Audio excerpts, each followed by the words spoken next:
Welcome to the Hawke's Bay Regional Council meeting for the month of May. Please join in with our original, our OG karakia. Me inui tātou, whakataka te hau ki te uru, whakataka te hau ki te tonga. Kia mā kina ki uta, kia mā taratara ki tai. E hia ki ana te ata kura, he tio, he huka, he hauhu, si hei mauri ora. A very warm welcome to councillors, members around the table, Sophie on the wall, kia ora Sophie, and staff. A warm welcome if you are joining us online also. Our housekeeping, this meeting is being live streamed on the Council's Facebook page and recorded for viewing at a later date on our YouTube channel. In an earthquake, drop, cover and hold. If the shaking is long or strong, when shaking subsides, leave the building through the nearest exit and proceed immediately towards Napier Hill along Dalton Street to Tiffin Park, continuing up the steps to Cameron Road. In the event of evacuation, if the emergency alarms sound, immediately evacuate the building through the nearest exits and proceed to the assembly area on the grass at the corner of Dalton and Voltaire Streets. The emergency exits are clearly signposted. Toilets, wharepaku, are located down the hallway outside the chamber entrance. This is a call for any apologies. There are no apologies. Yes, Thompson, kia ora. Early departure. Early departure. 2:30, 2:40-ish. 2:30, 2:40-ish, thank you. Noted. Conflict of interest declarations. Are there any conflicts to declare in today's items? Anything in particular to annual plan? There are none. Thank you. Confirmation of the minutes from the 21st of May. Right, if you have read them and you were there, could you please move or second if they are true and correct? Councillor Harding to move and to second, and Councillor Curtin. All those who agree say aye. Aye. Aye. Those against, carried. Call for minor items not on the agenda. There are none. Thank you, team. Well, we head into annual plan deliberations. The way this is structured, team, is an introduction. Then we will move those recommendations if we see fit and how we see fit. Then we'll move into each of the topic items and going through those methodically and ending with any policy changes consulted on and other feedback. So that's how we'll structure our annual plan deliberations. Is everyone okay with that? Fantastic. And we are missing Desiree. We are, Chair, but CFO is going to get us underway. Thank you, Chris. Okay, kia ora, councillors. Yes, this is the working towards our culmination of the annual plan process. In terms of the consultation document that went out, we had 99 submissions come back in, covering both the regional transport plan consultation and the annual plan at the time. For the annual plan specifically, we had 3 people that had identified that they wanted to come in and speak at a hearing. However, none of them were heard from at that hearing.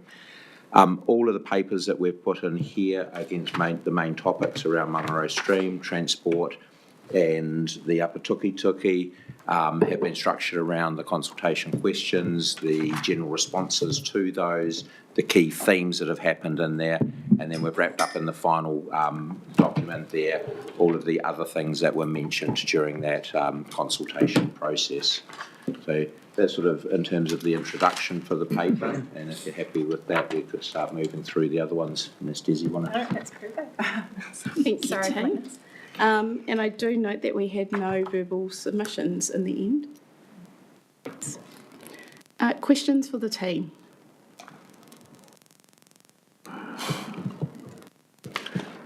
There are no questions. Chair, that's just on the introduction report. It's just on the introduction report. Okay, Councillor Harding.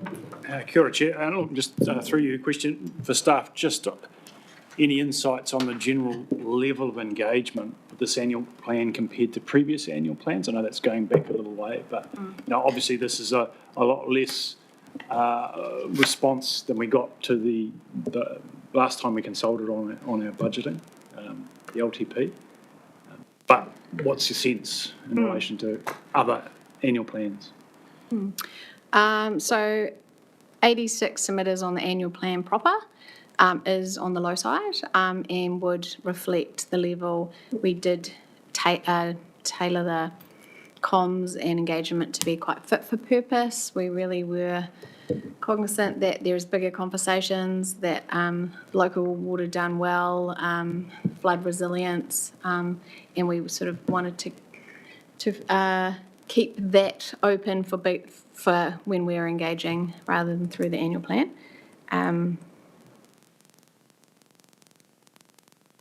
But we did do targeted letters. Thank you, Susie. We did identify approximately 1,100 of the most affected ratepayers, and the majority of those were related to the resilience work in Mangaro Stream.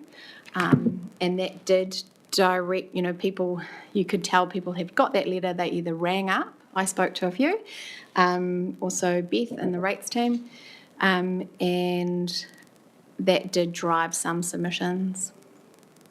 Thank you. Any further questions for the team?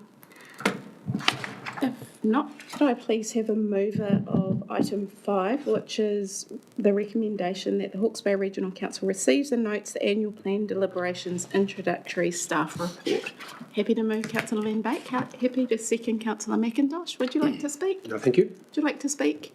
Any further speakers? There are none. Thank you, Councillor Just Williams. a reminder, as to the engagement point, that essentially we wouldn't have consulted on our annual plan at all, but for the need to address some of the issues that surfaced with our long-term plan, which we moved to respond to what we heard from our communities last year around the passenger transport rate and the Upper Tukituki, for example, and we've had to do Mangaro because we decided subsequent to rate for that. So one of the reflections I've had is that with one or two exceptions, perhaps biodiversity, the lack of response might mean our communities actually agree with us, that we've kind of got it right. Thank you, Councillor. So all those who agree with the recommendation, say aye. Aye. Those against, carried. Let's move on to item 6, the setting a targeted rate for flood resilience work for Mangaro streams. I might intro this one and then hand over through to Desi. Thank you, With Matt. you, Chair. And just a reminder and just for clarity for anybody watching, the reason that the Regional Council is involved at all with Mangaro streams, essentially when the region signed a deal with the Crown to fund cyclone recovery, the Regional Council was the signatory for flood works, and that included Mangaro streams. The ownership of the asset and the scheme lies with the Hastings District Council, and Hastings District Council is responsible for doing all the work. So essentially, what the Regional Council is being asked to do here is to honour the original funding agreement, but noting that actually the work is an HDC responsibility, and this is a pass-through from the Regional Council to Hastings District. With that, Chair, I might hand it through to Desiree. Thank you. So the specific question that was posed was how many years should Regional Council collect the targeted rate? 2 options were provided: to collect it over 3 years, that was our preferred option, or 20 years. So there are really the bookends in which we recommend that you decide between. There were 46 submissions and 59% of those supported the preferred option, which was for 3 years. There were key themes that we have pulled from the submissions. There was actually only 7 submitters who made comments, but we've bundled those together into the rating area is too broad, and then the converse is that the rating area is not broad enough, which is typical of sort of submissions. That the maintenance issues in the past a lot of comments were made on that, and which is largely out of scope for our consultation, and there did seem to be some confusion around how the rate was set and the impact that that would have. Just on that topic, and it says in the paper, we did try our best to explain how it was being set. We did that in words in the document. We did that with financial information. So we gave average rates, we gave sample rates, and we gave the distribution curve. And we also had for all our topics, the rates calculator, where you could put your own property address in and see the actual impact, the proposed actual impact of the preferred model, preferred option. So happy to take questions on that, Chair? Thank you, Desi. And just to remind us, this would be exactly how HDC would rate for this activity? That's right. Thank you. Any further questions, Councillor Harding? Kia ora, Chair. Look, just picking up on that point. So as the paper notes and staff have just confirmed, this, in terms of the spread of rates or the properties rated, this reflects our understanding of the approach that Hastings District Council would take. I'm not sure whether we ever asked the question and were answered about whether the term of recovery also reflects what HDC would have adopted. We went with 3 years as our preferred, but when we asked HDC, they said that they would typically do the 20 years, which is why we added that as a bookend. Thank you. Thank you. I think the 3 years that we've gone for reflects our contribution of giving a grant over the period that it is being built. The 20 years that Hastings District Council would use, similar to us, reflects a loan term that you would take out to fund a project of that site. Yeah, exactly. Councillor Van Dyke? Yeah, you possibly don't know this answer, otherwise you would have given it to us. The people who did submit, do you have an area where they submitted from? Was it mainly from people from Hastings? Was it Havelock North? Was it Twyford? I just throw Twyford in for a Just throw reason. that one in there. Couldn't tell you on the Twyford. In the first paper, it does have a distribution of submitters. 42 were from Hastings, 41 from Napier, and 11 from Central Hawke's Bay. That will be similar to the question-specific answers. Could you read those numbers out to me again? Sorry, 43% from Hastings, 41% from Napier, and 11% from Central Hawke's Bay. And Hastings would capitulate Havelock North? Yes. Okay, thank you. Thank you. Councillor Roadley? Kia ora, Chair. Thank you for the paper.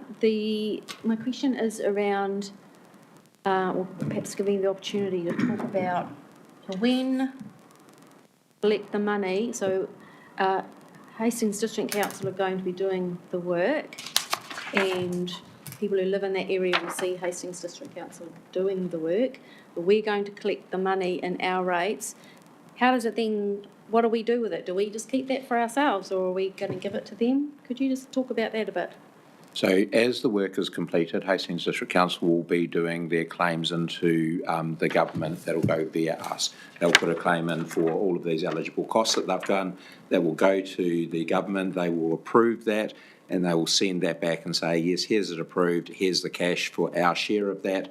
We will add on the 25% to that and give that to Hastings. And that 25% we're collecting as part of the rate into there. We will be loan funding that for the 3 years that we collected if the costs are higher in the first couple of years. So we will be paying it over to Hastings as the work is completed and approved by the Crown. So we'll be holding the funds in between that space, is it? Yes, we will, albeit that the funds that we collect for the total, we will be collecting evenly over 3 years. The costs may be high in the first year, so therefore we've had to loan fund to be able to give that to them. If they are delayed towards the end of the 3 years, yes, we would hold the funds until they are needed. Can I have a supplementary? And so if, in the worst case scenario, and there was a cost overrun in the delivery of the project, are we liable for that, or will HDC be rating to cover that?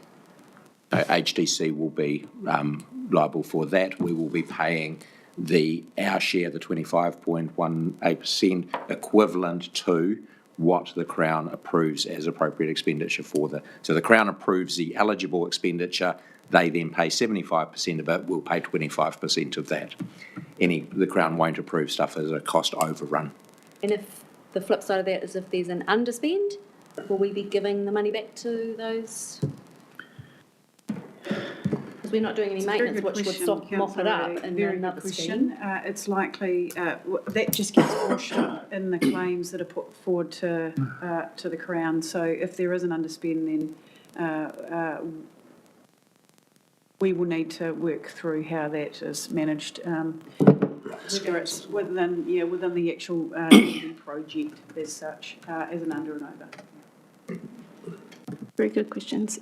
Councillor Harding, thank you. Kia ora, Chair. Look, just following up on this question of how would HDC rate, it's also relevant to think about how much they would rate.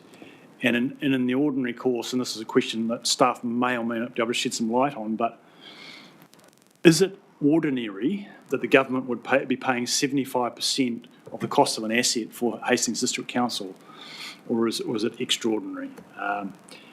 And is that something that we can reasonably take account of when in settling a payback period? So putting it another way is, if we were rating the full $10 million and not just the $2.49 million, we might take a different view on affordability. But I think this is a peculiar situation, but I'm interested in staff's view on that. Matt, if you can try and answer that. It is a peculiar situation in that it forms part of the NIWI funding arrangements that were made post the cyclone. So with the exception of Wairoa, all the flood mitigation projects are broadly 75% funded by the Crown, 25% funded by the regional council. So it reflects that unusual situation. I think council would be, we wouldn't be involved at all if it was purely, if it was a non-NIWI project. HDC would be covering the whole lot. If it was a purely HBRC project, we would probably take a different view because it would be capital and we would pay it back according to our rules around and policies around capital. So I don't know if that answers the question. I think it does. Essentially, this is an extraordinary situation. It's a one-off 75% bonus to the ratepayers of Hastings District Council. Mm-hmm. Absolutely. Councillor McIntosh. The time frame for this work? How long does it take? I don't have the full details, but from indications is that they'll be doing it over the 3 years. They have the same deadlines in there as we do for the rest of the NIWI projects. Okay, and so from that, leading on from that, it would be good if it was finished within the 3 years, wouldn't it? Because then if there was an underspend, that's pretty easy. We just don't collect the rate for that last bit. Absolutely. If it was finished within 2 years and we knew what the final cost was going to be, that could be a decision that was built into our last annual plan, the following annual plan. Team, can maybe you, Chris, remind us what are the risks for the regional council and therefore the ratepayers that we represent for Hastings in going with a 20-year period opposed to a 3?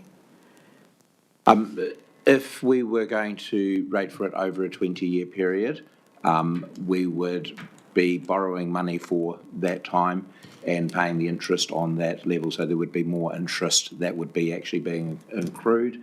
I think we had that in our consultation document as a...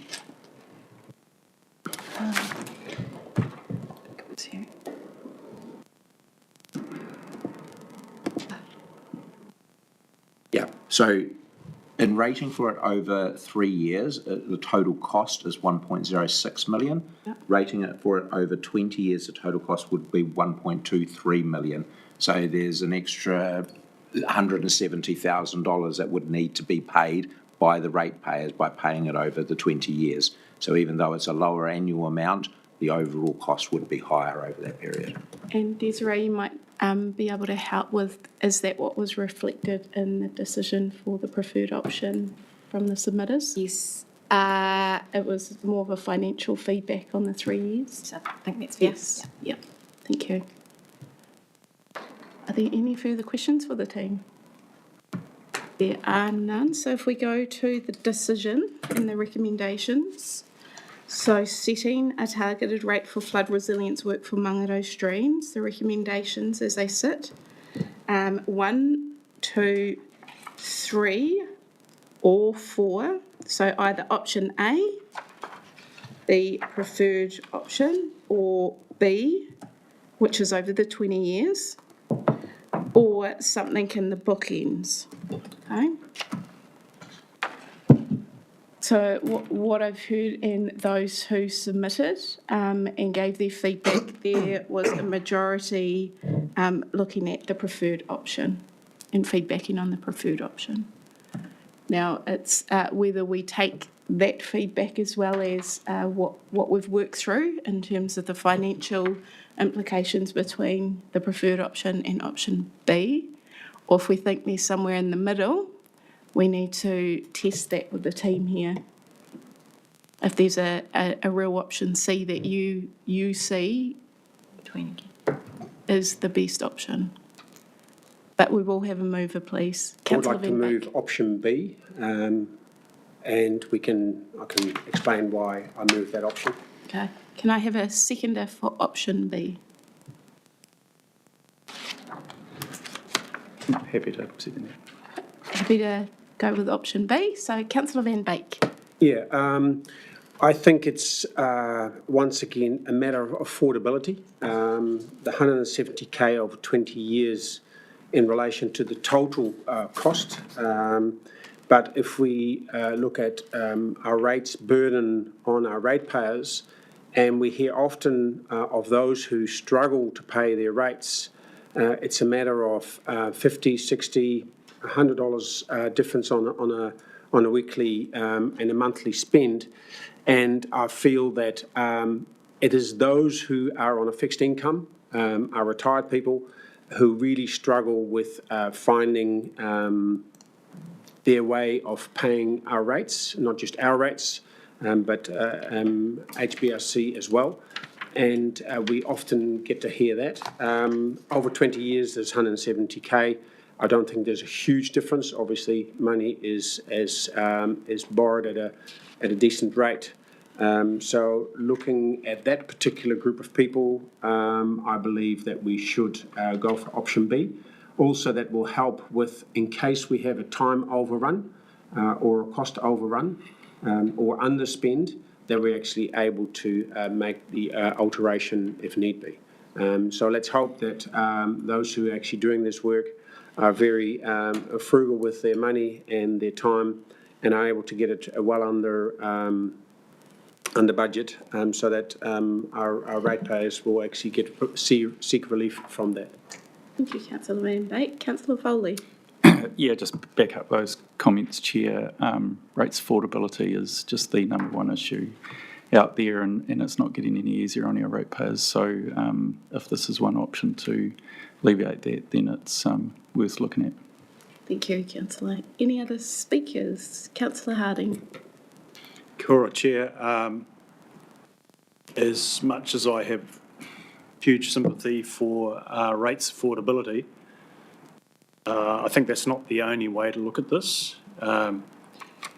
If we take from the information the average cost or the median cost for a residential lifestyle, we're talking about difference of $20 a year, or in this case 2.7% of the existing rates bill. And that is a low figure. I've crunched some other numbers and it may go up, in some cases, up to 8%.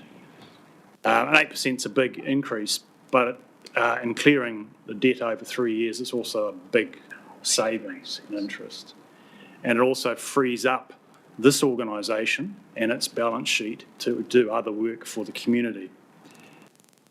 I deliberately asked a question earlier around to highlight that we are rating only 1/4, slightly under 1/4 of the total cost in the first place. If we were rating the whole cost, I'd be more sympathetic to the idea if we push it out and fund it like a normal long-term asset. But in this case, I think because the total quantum, as in, an average residential ratepayer $20 for the year, in this case, swings me towards thinking that it is better to clear it over a short period of time. Got some sympathy for the view if there's some benefit to pushing that out slightly to make it to make the accounting tidier, and so if we pushed it out to 5 years, and so that we were assured that the project was completed and tidy by that stage, that would have some impact on rates affordability. We don't have the data to support that, but of course it would. Anyway, that's why on balance, I prefer a shorter term, 3 to 5 years. Thank you. Thank you, Councillor Harding. Councillor Sears and then Councillor McIntosh. Kia ora. Kia ora, thank you. Through you, Chair Haniwai. Yeah, unfortunately, I can't support option B either. I really want to stick with our ratepayers' feedback, and their preference was definitely for the option A. And thank Desiree for ensuring that particularly those people in that area got those personalised letters. So I can see from some of the submissions that they were from people close to that stream. As Councillor Harding has alluded to, growing debt profile is a really big issue for this council. So moving that debt off our books earlier is definitely preferable. So with the ratepayer preference of the 3 years, our debt profile, and the, as we say, the peculiar nature of us funding HDC's work, it very much makes sense to me at $27 a year per ratepayer for this to be cleared over the 3 years. So I won't be supporting option B, but I thank Councillor Van Beek for raising it and raising the affordability issue, which I really acknowledge. Thank you. Kia ora. Councillor McIntosh. Actually, Councillor Harding and Sears have stolen my thunder. The only thing I'd overlay with in endorsing what they've said is, actually Councillor Sears might have said it too, but actually the submitters preferred option A. So that's a deciding factor for me. Thank you. Councillor Williams. Yeah, look, I get it too, but as Councillor Foley said, it's not getting any easier, and I don't think rates are going to get any cheaper. In 3 years' time, these people will still be paying for this if we have a longer term, and they'll be paying whatever else is coming with local water done well and flood resilience. It's a sort of a false economy. There's an extra $1 million of interest if we go over 20 years. And we're talking numbers, as Councillor Sears pointed out, of $27 average extra for 3 years, and then it's gone. So I wanted to hear the Hastings Councillor's view first, but I wouldn't support option B either, and our community seems to be inclined to 3 years. Thank you. Are there any further speakers? Right of reply, Councillor Van Beek. No, none given. None given. Okay. So option B is on the table for the 20 years. All those who agree say aye. Aye. 2, all those against. Can you raise your hand just for tally, please? All others are against, and we will move on to another option. But thank you for raising the discussion, which is a very good one. Thank you. So we have back on the table 1, 2, 3, and 6 will follow on to whatever option we go with. So can I please have a proposed option A or an option C alternative between the bookends? Councillor Harding. I'm happy to propose option A, so the 3-year term. 3-year term. Can I please have a seconder for that? Councillor McIntosh. Thank you, Councillor Harding. Thank you. Look, I think I've made my Thank you. basically. Councillor McIntosh. Ditto, Chair. Are there any further speakers? Councillor Roadley.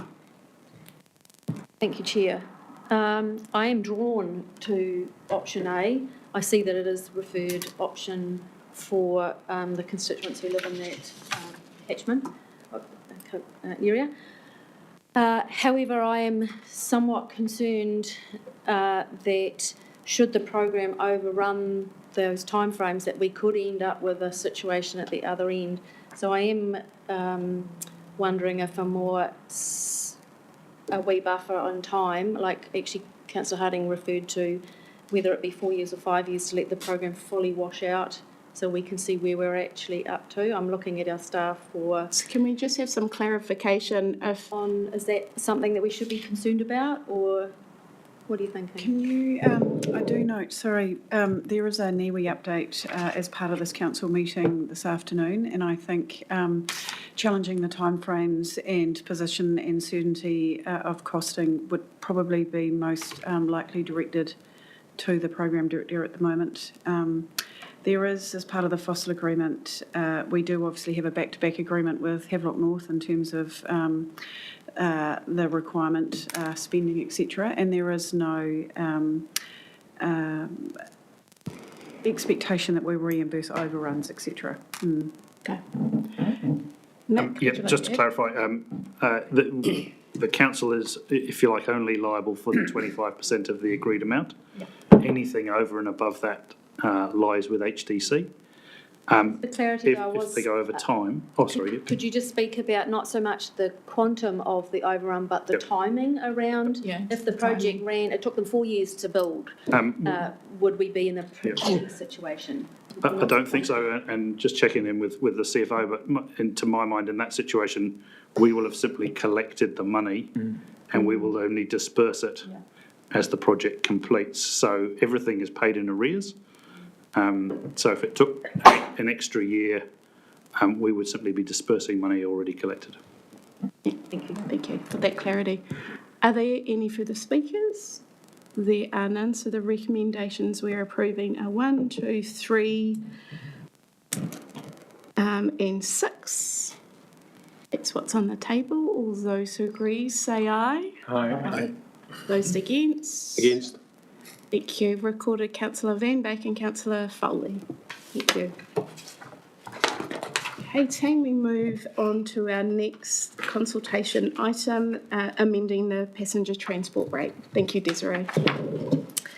So like the previous one, this was one of the key consultation topics.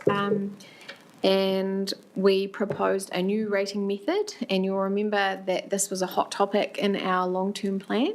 So this mini review of how we rate was directly in response to that conversation through the LTP. What we've done is propose there's three components to the new rating method. I'll let Vanessa speak to those, but I'll just say that the options that we put up were the new rating method with the 3 components, or keeping the current method. We received 52 submissions on it, and 67% preferred the option 1, which was the new rating method. I'll just pass over to Vanessa. Just to review them, the 3 changes we proposed. So we looked at our existing rating footprint that we had, and we suggested putting in a review each year where we would look at the threshold of urbanization, 50% or greater, and we ended up removing 5 valuation roles, or proposing to remove. And then that would be a yearly annual review that we would complete. We would take 10% of the total rate, and we would split that out to indirect charge, which would cover the availability that people can use the total mobility service. And then we had the remainder on the 90%, and we proposed that all non-commercial industrial properties would be charged on a fixed charge, and then the remainder would be on the capital value.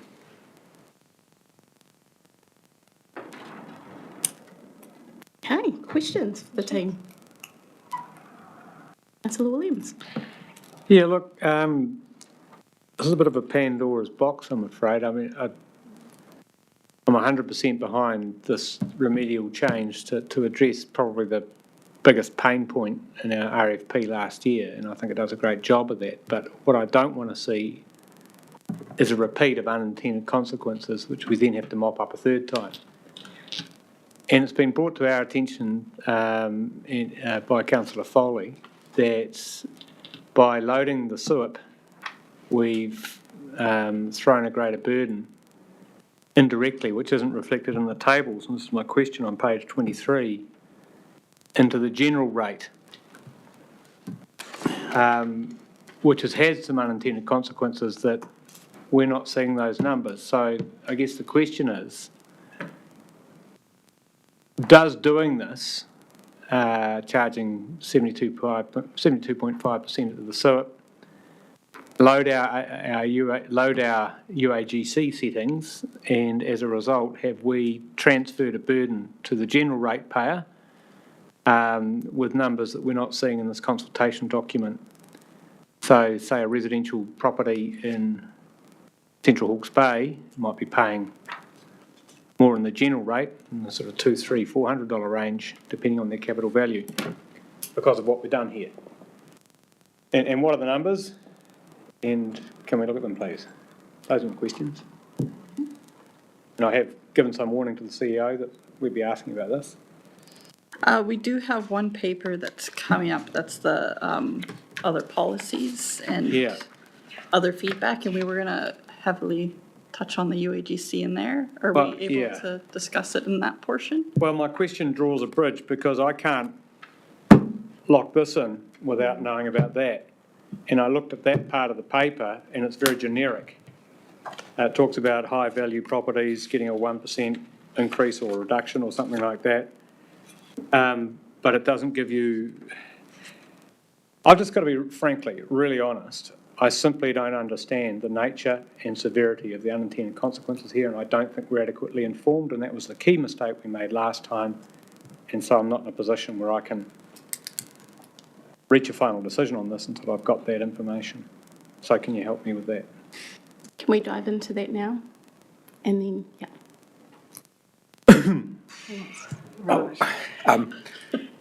So by moving some of the public transport rate into a uniform targeted rate against all of the SUIPs, that moves a couple $1 million of that rate into what we call uniform and targeted rates. So it's a uniform charge to rating units, usually on the SUIP basis. Chris, can I just stop you there for a moment? I'm being confused by your terminology. Can you be clear you're talking about a UAGC? Yes, SUIP is a UAGC, isn't it? So there are two, as part of the Act, councils are only allowed to have a maximum of 30% of their rates charged on a uniform or fixed basis. The types of charges that can be on a uniform or fixed basis is, on one hand, the UAGC, the Uniform Annual General Charge, which is a portion of your general rate that's charged on a fixed charge per SUIP. Other types of uniform rates are uniform targeted rates. For example, our Regional Economic Development rate has been charged on a SUIP basis previously. This proposal on the public transport rate is a uniform and targeted rate. We have some very small schemes that are a uniform charge against other the ratepayers in that scheme. What we need to do is add up the UAGC and those uniform targeted rates and ensure that they are under 30% of the total rate take to be in compliance with the Act. By changing some of the public transport rate, which was previously charged out on capital value, so not a uniform charge, by moving $2 million of that to a uniform charge, that means that that needs to be counted as part of our 30% maximum. Yes, got that. We have reduced economic development by a bit, so that reduces the total a little bit. Yes. But the only way to keep under the 30% is to reduce the amount of the UAGC. So the share of the overall general rate, we have to reduce down to keep our total uniform rates under the 30%. And the initial proposal that's gone out with the calculator had them at 26.3% of the total rate, which was the figure that we used in all 3 years of the LTP. So that's that table on page 41. And so you've reduced the amount of the UAGC from, say, 109 to 81, excluding GST, to keep it in that 26% range, right? Yeah. Doesn't that tell us we've got 3% freeboard? And so if we've got 3% freeboard, did we need to reduce the sewer or the UAGC by that much, transferring a burden over to the general rate, is my question. Or have we done that? Have we ended up, by reducing that UAGC down to $81, thrown, whatever that added up to, over 70,000 ratepayers, into the general ratepayer pot? We had put it in at the 26% as that was consistent with our LTP in there. Right. The amount that you put into the UAGC without going over the 30% total is sort of the final decision that you make as part of the rate setting process in there to final. We could, if council were so inclined, to move that up towards the 30%. The additional 3% or so moving in that way would have a small impact on a small number of large capital value ratepayers, and a small positive impact on them, and a negative impact on a larger number of lower capital value ratepayers who would then get a bigger UAGC increase than they would see in their capital value portion of the general rate decreasing. Okay, so that's what you're explaining at 30 to 31, 32 of that paper? Yes. Okay. With all of that, that makes it all a lot clearer for me. But am I right in assuming that we put 2 million more into the UAGC, so we brought that 2 million, brought the charge down?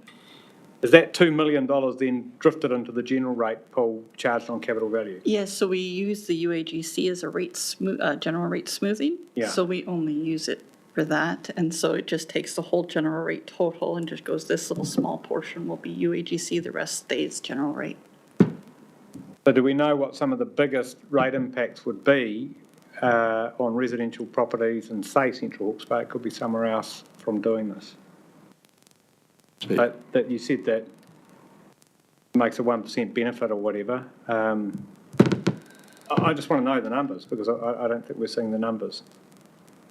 I think the difficulty here is that in terms of the general rate, there are so many factors that are actually going into affecting that number.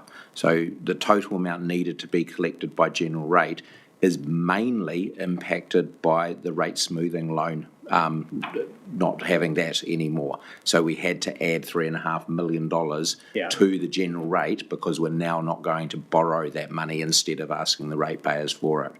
That is the major increase in the general rate. We then have an added impact of the UAGC needing to move $2 million from the UAGC to the capital value variable part of the general rate, because of what we've done within the public transport and other changes in economic development. So it's where that $2 million has landed that is the issue, I think, right? That I'm talking about here. Yes. It's landed there because it's needed to.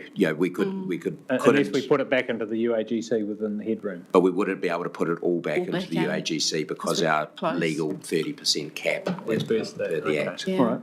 Yep, okay. Well, I just wouldn't mind seeing some more modelling on this before I make a final decision, I guess. So that's a request to see that before the June meeting, very much so. Okay. Councillor Foley. Thanks, Chair. So I've got a couple of questions. Are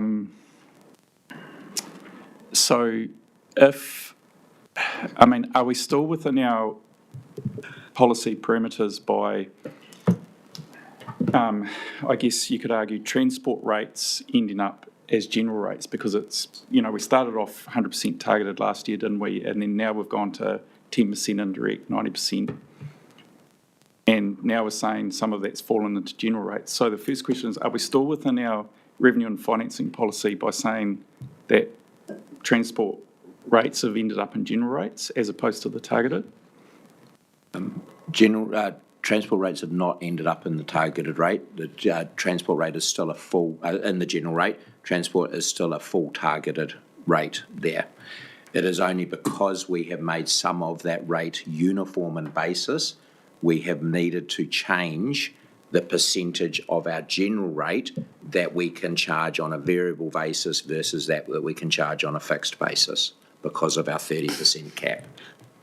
Okay, it doesn't feel like that. But my next question is, if you look at Hastings and Napier ratepayers, and there's a lot of moving around, so their targeted rate may have come down, to offset what's gone up. Where's the offset with the CHB ratepayers that have, had the new public transport rate introduced, had their general rates go up 37%? They don't have any offset, do they, like Hastings Napier have got with this juggling around? Because they didn't have the targeted rate to start with, that's been readjusted and come down here, but it's gone up there.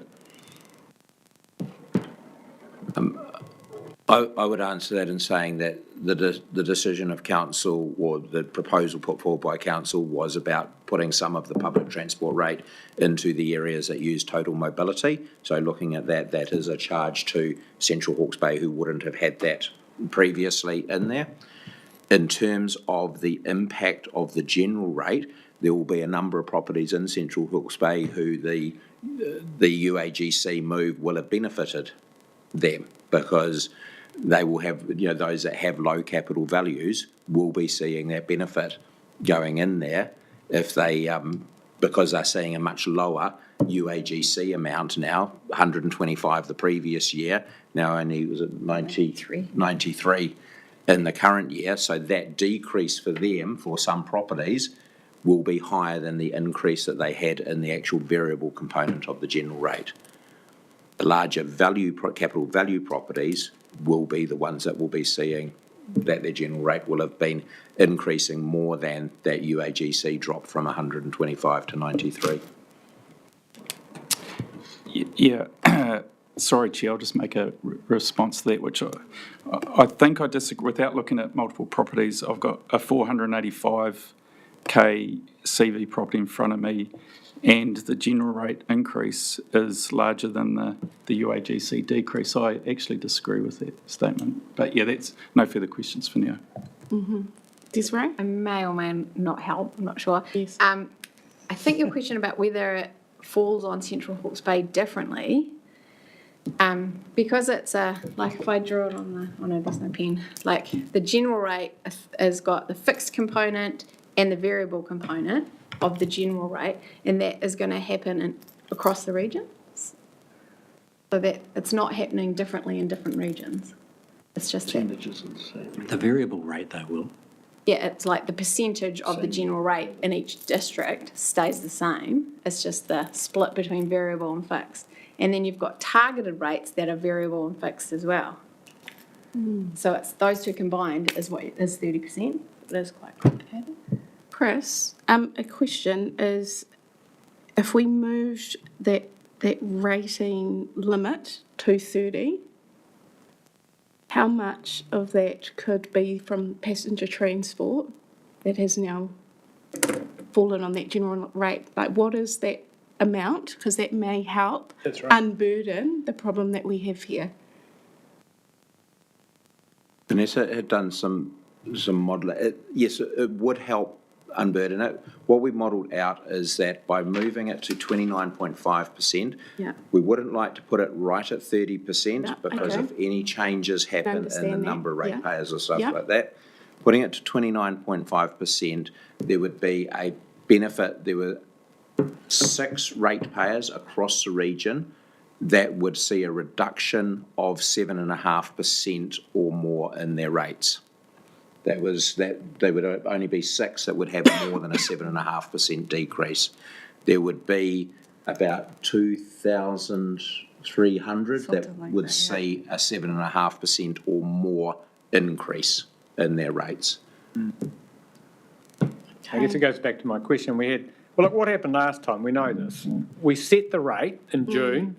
The rate bills came out in September, and we got nailed. And our ratepayers said to us, "You didn't do your job. You made mistakes."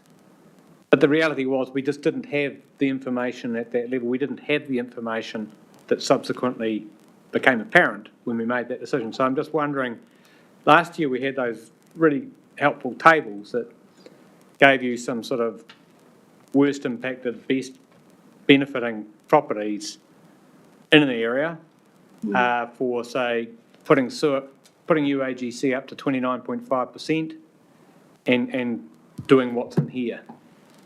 Just where that would land and on whom and how much would mean we could ensure we've actually got the information before our final decision. That's what I'm asking for. Madam Chair, I Yes, wonder whether Councillor these are all valid questions. concerns, and I just wondered whether we can get an answer perhaps from Desiree around if we parked this, we got this information table with councillors, and we signed that off at the June 28 meeting. And have we got a corporate strategic, anything in between then and now? No, I don't think we do. So it would be that's the next opportunity. That's the next opportunity. What would that mean for you in terms of signing off the annual plan? I'm looking to Vanessa because it mostly impacts the rating team.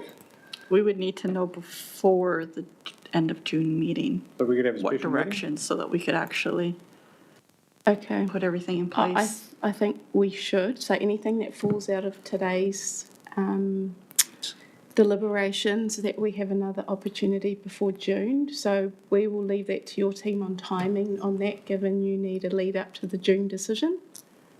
But I think that's probably the best course to take this particular item and anything else that comes out we're unsure about. Have you been able to collect enough of the concerns to bring a session back? So can I just clarify? You want to see what the impact of the UAGC is, but if I was channeling Philip Jones, he would say, make sure you're making a principled decision on the best way to rate Yes. first, and then look at the cumulative impact of that. That's right, we're doing Yep. that stage 2 thing. Yes. Yeah. So am I right that you still want to set the targeted rate as a fixed charge, but you just want to see how the cumulative impact of it is? Yeah, I don't mind doing what we're doing with public transport, but before we stick with 26.5% UAGC, I want to see the pluses and minuses of maybe that transfer living more within UAGC versus going to the general rate and landing on higher value properties or whatever it might be. So can we do the PT? Chris? I have done a very quick calculation in front of me here. If we moved up to a UAGC with a uniform target at 30%, at 29.5%, that would allow us to move 1.6 million from the UAGC to the general rate charged on a variable basis. Okay. That would change the general rate increase from 37% to 27.7%. So that would be the change of pushing the uniform targeted charges to the maximum that we think we could have. You would see on the individual line for the variable component of the general rate decrease from 37% to 27.7%. That 37% is on everyone's rate bill. Okay. But it's only the variable component. Only the variable component. So the variable component at the moment for everyone's rate bill is going up by 37% because of all of the other stuff we've done. If we pushed the uniform rates up to 29.5% by changing the UAGC by 1.6 million, that change would be down to 27.7%. Okay, thank you. And I want to check in with Desiree. We need to stick with what we've consulted on, the bookends. Can you see any other options of change within the bookends? Because I want us to be realistic on what we've consulted on as well.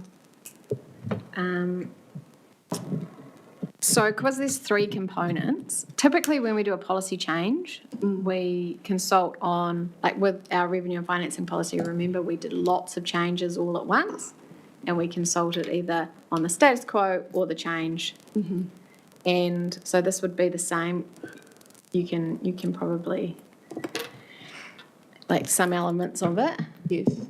Is that the question? Like, can you do some elements of it and not others? Well, I'm just checking on what we've consulted on, that We could do this. we could do this, and are there any other options you can think of for rating differently that don't conflict with what we've submitted on. If we're using the UAGC as a levelling tool, Yeah. We're Can do within our that. control to do that? Yeah. Yes, okay. that's in our policy that it's a levelling tool. Kind of what I like about it, because Yeah. it was the variability that was, particularly with public transport, driving everyone bananas last year.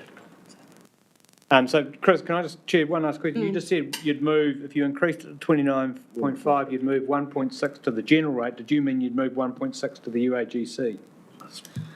No, move one, yes, I would, Thank you. sorry, that's correct. From the variable component of the general rate to the UAGC. Thank you, great, yeah, and that brings that change down by 10%.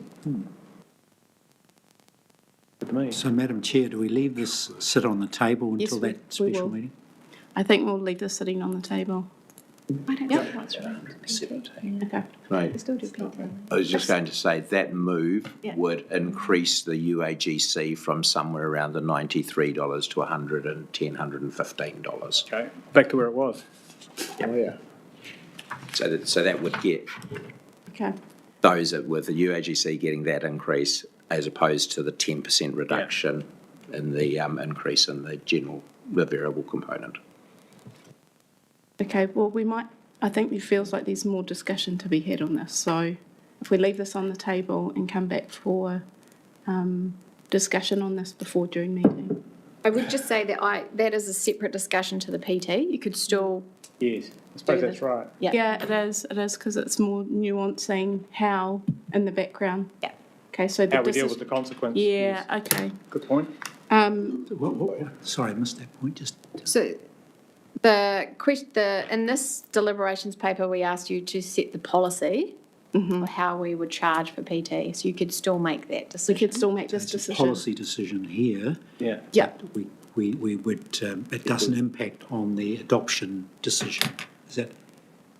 So we will discuss how we do that, shifting that around. Yes. And then adopt. Is that? And actually, we pick it up in a future delibs paper. yeah. So it's still valid, the discussions we've had and the place we've got to still means that these recommendations are valid to move on with. Yep, sounds good to me.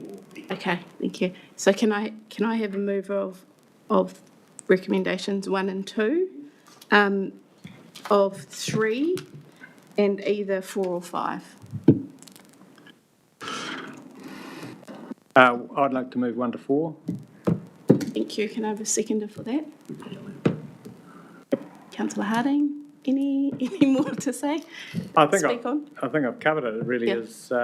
Well, just to reiterate, all the submission themes that I saw coming out last year and this year were variability. I live next door to someone, neither of us uses a bus. I'm paying, $400. They're paying $190. What's going on? That's point 1. This smooths that out. 2, we are providing a service in Central Hawke's Bay that people haven't been paying for, and I think people better understand that now. There are actually taxis that go out into the country in Central Hawke's Bay that can be used for this, so that can actually be a benefit. People are becoming aware of the service. And 3, with the 50%, less than 50% urbanised, we're taking a lot of those outliers who really can't, in fairness or reality, get to a bus station out of the picture of the targeted rate. So I think this is a really good remedy for some of the adverse, severe consequences of what we did last year. Thank you, Councillor. Councillor Harding.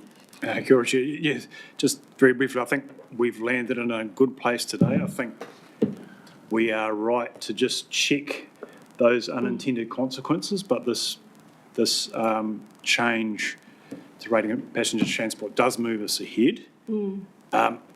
Unfortunately, I think when we go and look back at where we land with our final percentage of fixed charges, uniform charges, the dilemma is going to be, do we raise that and understanding that that's going to pass on more costs to those who can afford it least, or do we leave it where it is, understanding that those with higher capital values will pay more? That's going to be a difficult decision at that point. Thank you. Thank you. Are there any further And just to Councillor follow Corden? on from that, Madam Chair, I would say that in our subsequent discussion that we have soon, if we could have a look at the net impacts across the board, because at the end of the day, someone pays, and we just need to be clear that, are we benefiting six ratepayers versus 2,000? What does that look? What is the net effect on that? So that'll be a useful exercise to include in that analysis. Thank you, Councillor. Any further speakers? Yeah. Councillor Foley? Thanks, Chair. Look, I just want to make the point and back up Councillor Williams' commentary on the policy here, and please don't get confused. I definitely support the policy and the 10% indirect charge to CHB for a service that is being provided down there. But yeah, just I've been here 6 years, still struggling with the money go around a bit, and so I just want to check the fairness across the board with all the unintended consequences that we're trying to tease out today. So thank the staff for trying their best on the spot, and my colleagues for supporting that conversation. Thank you, Councillor Roadley. Kia ora, Chair, and yes, just very quickly to note that I support that whilst the percentage is going on to the general rate, it's only the general rate in those districts that receive the service, so I thought that Waira was not included in that calculation. Councillor Van Dyke. Yeah, I support the motion. However, I must give notice to the fact that public transport is one of these services that I think those who can and are able to access it are the ones that should take the heavier burden rather than those who can afford to pay for it. So I support the motion, however, the way it's now being divvied out.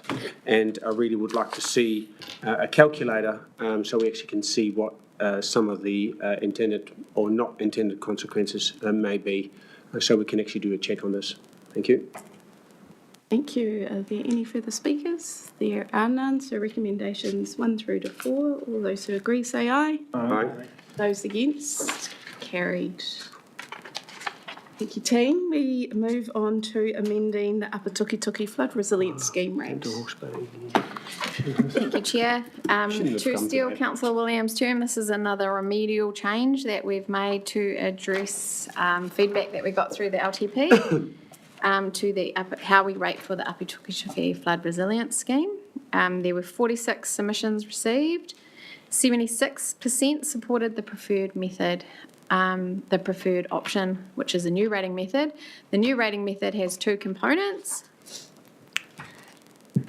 Oh, I can do it. Here you go. The 2 components is we would take same as public transport, take a percentage out to an indirect charge to everybody within CHB, as well as the small amount of people that fall within the direct footprint in Hastings, get the indirect charge, and then the remainder would stay as a direct charge, and then we're just changing the proportion. Indirect split. rate, I would say. Indirect rate. And in terms of themes, we bundled them, one around fairness, and there seemed to be some submitters that, of the small number who made comments, 7, there seemed to be a consensus, well, there seemed to be a theme that they thought it was a fairer method, and another theme around proximity, which was largely outside of scope for this consultation. Happy to take questions. Questions? Councillor McIntosh. Can you go to page 32, please, and the impact between proposed and previous system? And under Hastings, the top 3 or 4 there have quite a substantial increase. Could you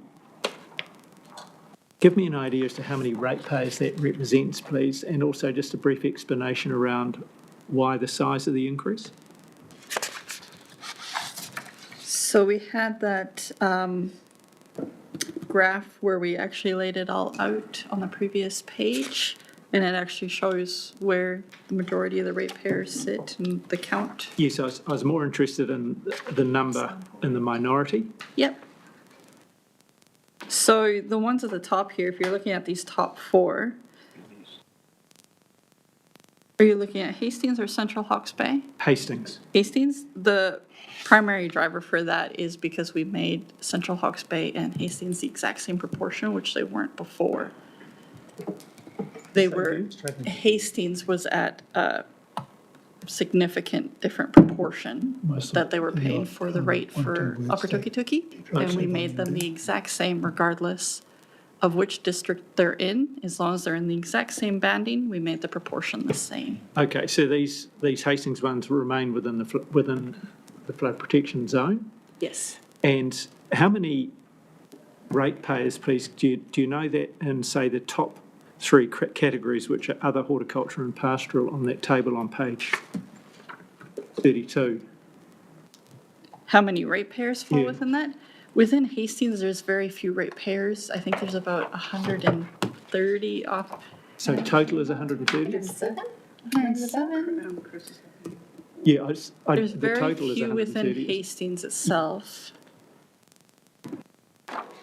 So you remember when we made the substantive change to the revenue and financing policy, the Central Hawke's Bay scheme payers had a big jump, which the Hastings didn't get. So we're now, it's sort of a delayed, we're fixing that so that they get it now. Yeah. Yeah, look, if it's too hard, it's too hard, but I was really just at those that are paying big amounts extra, let's say the top 2 columns, top 2 rows, which is categorised as other and horticulture. I was just interested to know how many ratepayers there were in that group. It's the very small bars presumably on the graph above. Yeah, overall, I can't quote exact, let's say there's 110 ratepayers within Hastings. There's very few. Of those, I think there's only about 10 or so that fall within the medium. So you would have very few that would fall within both bandings like that, that would end up taking the. Okay. Any other questions? Councillor Foley?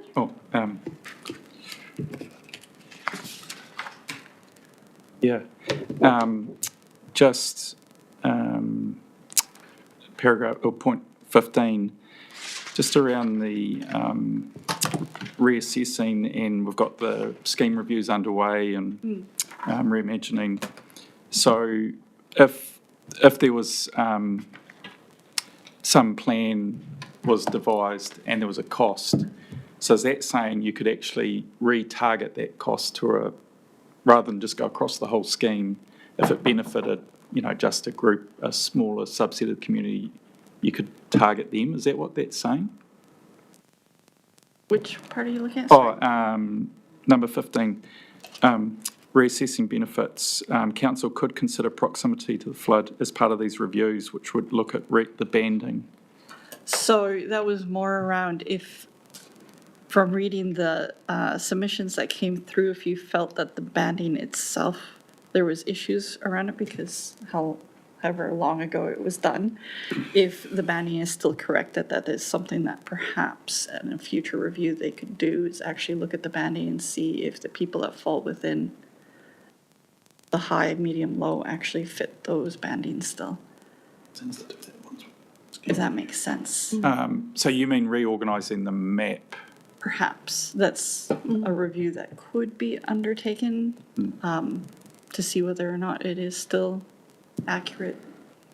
Through you, Chair, that might be a sensible thing to do once we've done the Upper Tukituki reimagining work. If that fundamentally changes the scheme, I think you'd want to have a look at the banding then at that point. That's what that's saying. Yeah, okay. Yeah, I mean, looking backwards, there's certainly a lot of people say, well, we were flooded and they weren't, and they compare their properties that way. So if there was any more accuracy devised around that, I'm sure it would be a good thing, yeah. Yeah, and if we were to do that, then we would probably undertake another rate review if we felt like that would change things substantially. Hard to get it perfect. No. Yep. Councillor Sears? Kia ora, thank you, through you, Chair.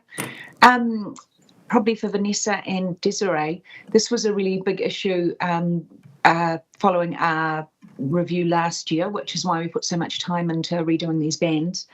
And it was a really big issue for Central Hawke's Bay. I know we spent quite a lot of time asking Councillor Foley when we looked at this to do some modelling and check and see if it was starting to find the right places. That we only had 46 submissions on it suggested to me, and like you show on the graph, 3/4 of those for this change. Only 46 submissions made me feel that we'd got this right. Were you surprised there weren't more comments back on this, given the interest we had last time?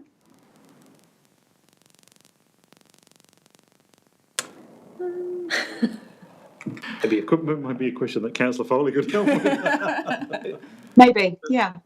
Well, yeah. Up to you, you can. I'll have a crack, but that's a real tough question. Look, I've been surprised at the lack of engagement across the board on our annual plan, particularly for the reasons that you've stated, Councillor Sears.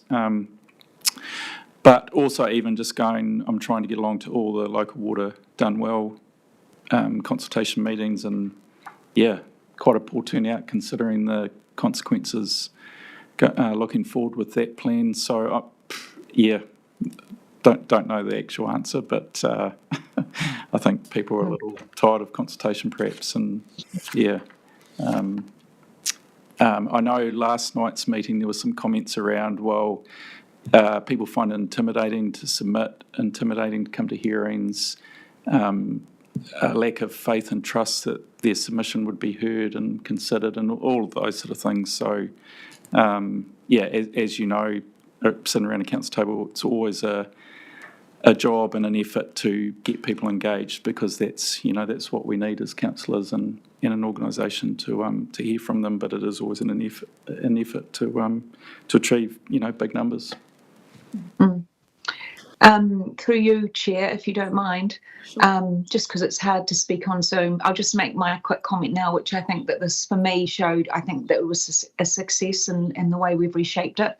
I was really happy with, A, when we did reshape it, and B, the submission. So I'm really supportive of following our submitters' wishes on this. Thank you. Thank you, Councillor Sears. Are there any further questions for the team? There are none. So if we turn to the recommendations, we have 1, 2, 3 and 4 or 5. 4 being the preferred option. That was supported by 76% of submitters. And 5 is to retain the status quo. Happy to move, Chair. Happy to move. 1 to 4. 1 to 4. Thank you, Councillor Foley. And Councillor Van Beek, you happy to second? Yep. Great. Councillor Foley, would you like to speak? Thank you, Chair. And once again, thanks to staff and my colleagues for considering this, because it was, one of the things that we didn't get quite right LTP last year, and there was a lot of backlash. So one thing I did do, just to respond to Councillor Sears again, is I did actually email some of my loudest opponents to the plan last year with their rates calculator pretty much on day one of the plan coming out, and they were very pleased with what we'd done, the fact that we'd listened to them and looked at it. So that was a good outcome. We do struggle actually without our local paper as another medium for getting things like our consultation ads out, so that's not helping us down there. Look, this is a good result. I definitely agree with the 10% indirect across the board, because we do all benefit from flood protection, not just those living in the areas, but those of us that need to get around, need to get to our services in our towns and things in times of heavy rain events. So that was the right thing to do. And then, the readjustment of the rest of the rate. Look, there's winners and losers. It's hard to get perfect. But yeah, let's hope that we can settle on this plan for some time now. And as the staff said, it may be re-looked at depending on what happens with the Reimagining Rivers project. So thanks once again. Thanks, Councillor Foley. Councillor Van Beek. Yeah, thank you very much. And once again, thank you to the team for the brilliant work you've done. As you may recall, I really struggled with last year's process, and that we actually weren't able to actually put a hand up and admit that we had made a mistake. But we have made changes then, and we've made changes again for the better, which is a lot better. And I wouldn't beat yourself up too much that you actually don't get the responses. I went to a meeting at Te Wonga where the chairman started. I will make this really quick because I know you all want to go back to your favourite Netflix series. And that is the real problem. People are just checking out because it's so much easier just to turn on the box and actually and binge on it. So that's the unfortunate thing. We should have a lot more submissions. People really should take this on board, but I think they're checking out, which is really unfortunate, which is not your fault. So thank you very much for the work you've done. Councillor Williams. Yeah, thank you. Look, just to the general point, totally back the remedial solution, and it seems like it is by the community, but I perhaps was flippant in suggesting that the reason we haven't got submissions is because people were happy. As it's been touched on, there's also the possibility that we burnt them off last year and they just don't have anything to do with consultation anymore. But consider this. When people are angry, they tell us. They told us about tourism. Napier City got it yesterday in spades over the library. If people are angry, they will still say something about it. So I do think we can take some comfort from the fact that the level of submissions isn't high and they're overall in support of the changes we're making. Thank you, Councillor. Any further speakers? None. All those who agree say aye. Aye. Those against, carried. Thank you. We move on to the policy changes consulted on and other feedback. Thank you, Desiree. This is, you'll be pleased to know, the last of the delibs papers. It covers, we consulted concurrently on changes to our rates remission and postponement policies and the changes to the revenue and financing policies and other feedback. I'll take those in sort of two parts. The changes to the rates remission and postponement policies, I would categorise as really quite minor changes that were to make them current. And the changes to the revenue and financing policy, they put in place the decisions that you've made earlier on PT and Upper Tukituk and Mangaro streams. And then there was a few other minor changes like taking out the wording that referenced tourism funding. We've consulted on removing the bottom range of a UAGC. We had that at 20 to 30%. We think that's unnecessary because there is a statutory upper range, but there's no need to have a bottom one. In all likelihood, we will remain where we have normally been. That's one of the changes. There was very little submissions on this, but we have characterised the comments that were made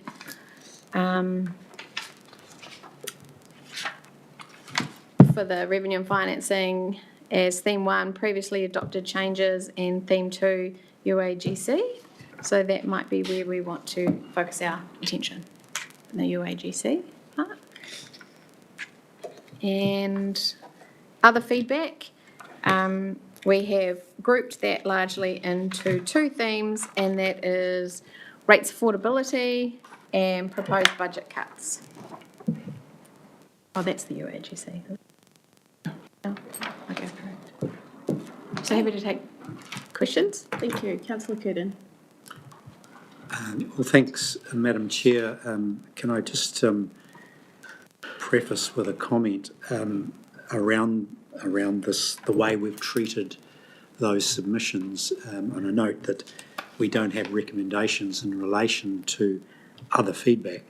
And I'm just mindful of my colleagues' comments on, if you like, no submissions being a good thing. In other words, reflecting, if you like, confidence about what we're doing. The other side of that coin is when we do get a submission, what do we do with it, and do we consider it reasonably, succinctly? My concern here is that unlike other years, we've received feedback in two areas. One is around biodiversity and one is around rate affordability. I think we ought to have considered those directly and either had no change to the plan as a result of the submission. So in other words, have had a recommendation in relation to them. Now, I will just further to that, just like to make sure, my question is around, you've identified the number of the submission, and I just want to confirm that under theme 1, for example, proposed budget cuts, submitter 41 is Alex Bush. Can you confirm that? That submitter 113 is Biodiversity Hawke's Bay. Submitter 147 is the Ahuriri Protection Society, which is actually not listed in your, oh yes it is, it's there,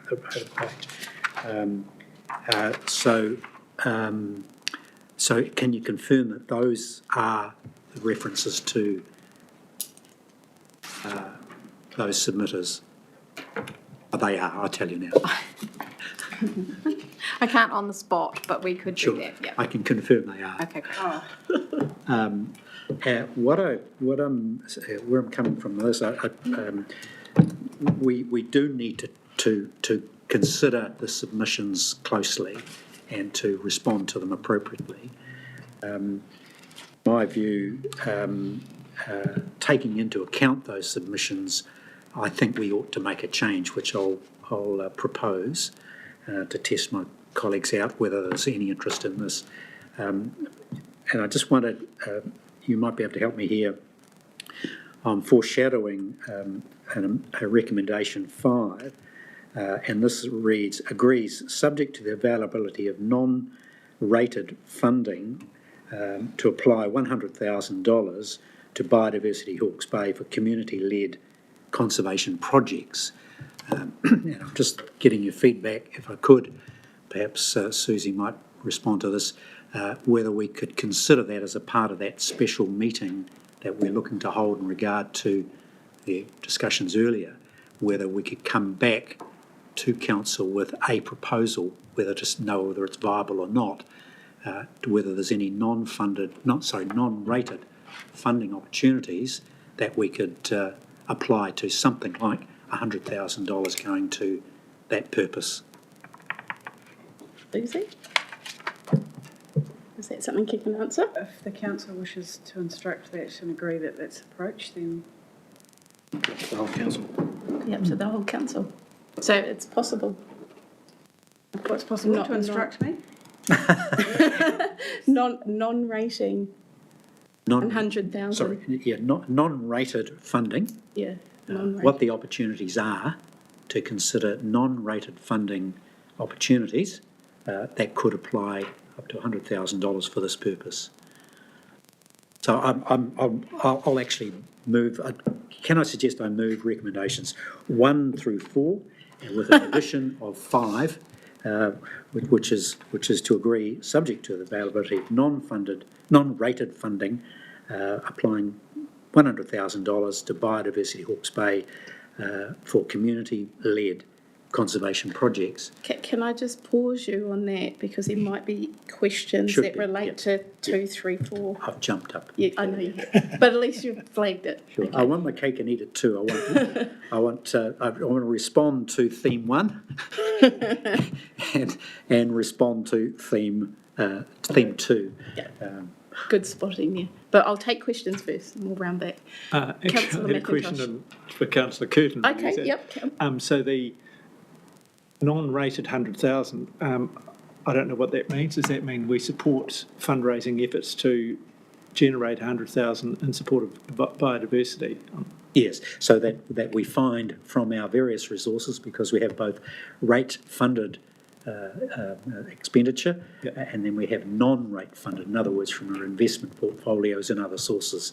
So are there other sources that we could That's what you mean. Okay. Right. Councillor Harding? Kia ora, Chair. Look, and I'm not sure if through you I'm allowed to ask Councillor Curtin, a Well, question. I think he raised it, so yes, I think you should. So, look, I appreciate what he's trying to do, and I suspect he's got his eyes on a little prize, a bit of money tucked away somewhere that he thinks we can nab, and good on him. I'm just concerned that his definition of just saying non-rate funded would actually include debt funding, and I wouldn't be advocating debt funding. So I think we need to just try and, I'd be more comfortable if we dealt with that little technical problem. Gosh, what's another 100,000 there? Well, I'll just leave that with you, councillor Curtin, to maybe readjust your motion. Well, I mean, what I'm suggesting is that we actually explore it, put it on the table for discussion at this special meeting. It's an opportunity, and I am suggesting opportunities. Possibly not. I didn't think about debt funding, but Yeah, but hey. that's right. It's raised. So you might need to be a bit more specific when we come back. Sure. Okay. So any further questions, councillor Van Dyk? Yeah, so will this come with a budget as to what it will be spent on?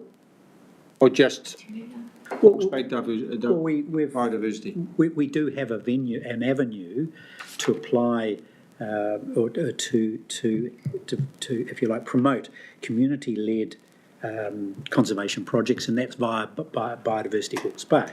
So we could potentially use them as the vehicle to promote these particular projects. So that's an avenue to promote those projects as opposed to going into our general. Subsequent question. Could this open the door, councillor Curtin, that we all have our pet projects and put these kind of motions forward? Yep. Okay. Yeah. Do you know where the boundaries are? Boundaries. Exactly. Look, this is in today's paper. I'm seeing the opportunity, responding to our submitters and suggesting this is a way forward to consider.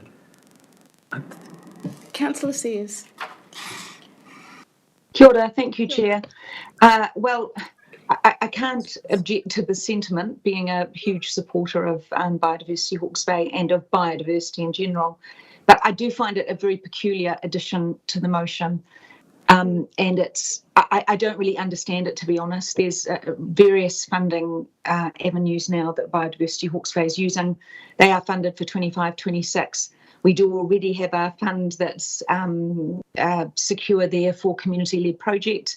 It would be lovely to see that bigger, but I just don't see this as the place for it. We really just need a paper to understand their funding. They've picked up multi-year funding from Hastings District Council, Eastern Community Trust. So I just actually doesn't make any sense to me. So I can't support it in that way, but I do support the sentiment. I'd love to see a paper and see how we're making our commitment to them longer term. Yeah, thank you, councillor Sears. I've just invited Richard up because you might have some intelligence around where Biodiversity Hawke's Bay are at, and that may inform how far we take councillor Curtin's request. Thank you. Kia ora koutou, ko Richard Wake from Tokowengawa. Thank you, Chair, and like others, the sentiment of increasing funding for biodiversity projects is always a welcome addition to the conversation. The challenge that we have is clearly being able to identify those projects, and also the Biodiversity Hawke's Bay actually having the mechanisms to actually enact them, because like ourselves, Biodiversity Hawke's Bay doesn't necessarily, they contract out to the community, so there'd be a little bit of work to do to actually understand what that actually meant materially, and the ability to stand it up. Desiree, just a question. Did Biodiversity Hawke's Bay actually request an amount? Were they explicit, or were they just concerned about the reduction of biodiversity? Yeah, activity. Okay, thank you. Just to confirm that. Thank you, councillor McIntosh. Okay, I might be able to assist my colleague again. The ANZ is coming to the party. Yes, finally. Look, one of the conversations we did have some time ago with Biodiversity Hawke's Bay, when it was becoming apparent that the council funding available to them might not be what it has been, was to suggest other alternatives to them, one of which was Eastern and Central Community Trust, and I've no idea whether our conversation had any impact whatsoever, but I do notice Councillor C has said that some of their funding does now come from that entity, so they have kind of explored that option themselves. Are there any further questions for the team up here in terms of our recommendation? Councillor Roadley, thank you. So I thought I was going to have to run a flag up the hole. Thank you, Chair. So I have searched in vain, and maybe this is my poor unpacking skills, but through the report, I don't see any narrative around why the Upahall scheme pops up in the table. And it's just come through. Could you just explain what's going on there and why it's been, I know we've got lots of schemes on targeted rates, why this one's popped in here? The ones that are shown in the table are the ones charged on a fixed rate basis. So like economic development, for example, a portion of economic development is a fixed charge. Upahall is a fixed charge. Coastal erosion is a fixed charge. Those are all. So those other small schemes are not on a fixed? No. They're rated based on the capital value of the individual properties there. Or land value. Or the land value, whereas area. there's a fixed charge, and that's what the Act requires. Yeah. Goodbye, thank you. Thank you. Any further questions for the team? Councillor Curtin, Well, Madam where would Chair, you like to go? I'm not sensing that No. any great support for this, so I'll restrict my recommendations to moving recommendations 1 to 4. Thank you, Councillor Curtin. A point of order, Chair. Just to pick up on the earlier conversation, don't we need to have a resolution that, for example, the removal of the UAGC lower cap or whatever, that this is all in principle, in other words, this one's in principle, subject to receiving more information on the implications of a 29.5% UAGC setting for rates. I can't say all that stuff again, you know my point. Yes. It's in principle subject to the further information on the UAGC settings of being potentially increased to 29.5%. 29.5%. Could we please capture that, Leanne? Is that clear? That was off the back of the passenger transport conversation. Yep, subject to the discussion with councillors about the raising of the UAGC settings to a ceiling of 29.5%. Yeah. Yeah, it will be additional to Thank you for putting that just out. the way it's rated. Fantastic. So you're happy to move that, Councillor Curtin, and happy to second? Yeah. Would you like to speak any further? Oh, just very briefly, Madam Chair, I think the point I've been trying to make about the way we've handled these submissions is that I think we do owe it to those people that take the trouble to submit to be much more deliberative and to be sending a strong signal that, yes, we've taken your issues seriously and we have deliberated consciously on them. I would suggest in future we actually do that rather than have an add-on that says there are other feedback received and that we have an appropriate deliberative approach to them. That's the point I'm making, to remain in good faith with submitters all the way through. Thank you, Councillor Curtin. Councillor Williams. Yeah, look, thank you. I'd just like to make a broader point about biodiversity. I think it's a great tragedy that this council's effectively been backed into a corner by the implications of climate change, which are all the more severe because of the way we've trashed biodiversity since humans arrived in these islands. And so we're not as resilient to climate change as we should be. And necessitating and just out of sheer the realities of affordability and everything and the amount that we can do as an organisation, we've had to focus for the next probably 10 years on making sure our communities are safe. But the fact is, one of the reasons they're not safe is because we don't have a decent ngāhere on our upper slopes, and we don't let rivers do what they do. And so, you know, biodiversity isn't a nice to have. It is absolutely critical infrastructure for the planet and for people. And it's something I'm really sad about, that we've had to trim back on biodiversity. But I guess my hope is that if we can navigate our way through the next period ahead and with our efficiency and effectiveness review on the way we do catchment management as a whole, increasingly pick up the ball on the capacity of our communities to deliver the biodiversity gains this region really needs. So it's not lost on us. Those messages have been heard, but we've just got to deal with what we can actually manage right now. Thank you, Chair. Thank you, Councillor. Councillor Harding. Kia ora, Chair. Look, I'd just like to respond to all the kōrero around biodiversity and specifically Councillor Williams' comments there. It is also my hope that the efficiency and effectiveness review that we have underway will shine a light on the operating model of this organisation and vigorously pursue the idea of being more effective at scale through working in partnerships with other organisations, be they Biodiversity Hawke's Bay, be they catchment groups, whatever. That is, in my view, the opportunity to achieve at scale. And if you just ponder for a moment on the business of catchment groups and the interests and the activity that generates, it's quintessentially biodiversity, the focus. Show me a catchment group that doesn't care and invest in biodiversity. So our job, I see it, and our investment is to support that work at scale done by the community. Thank you, Councillor Harding. I'd just like to tautoko everything that's been said, but also to remind ourselves that we have divested carbon credits to reinvest in biodiversity. So there were going to be more severe service reductions in this area, but we decided as a council to divest some of our carbon credits to make sure it comes to a standard that our teams are fit for purpose at this stage.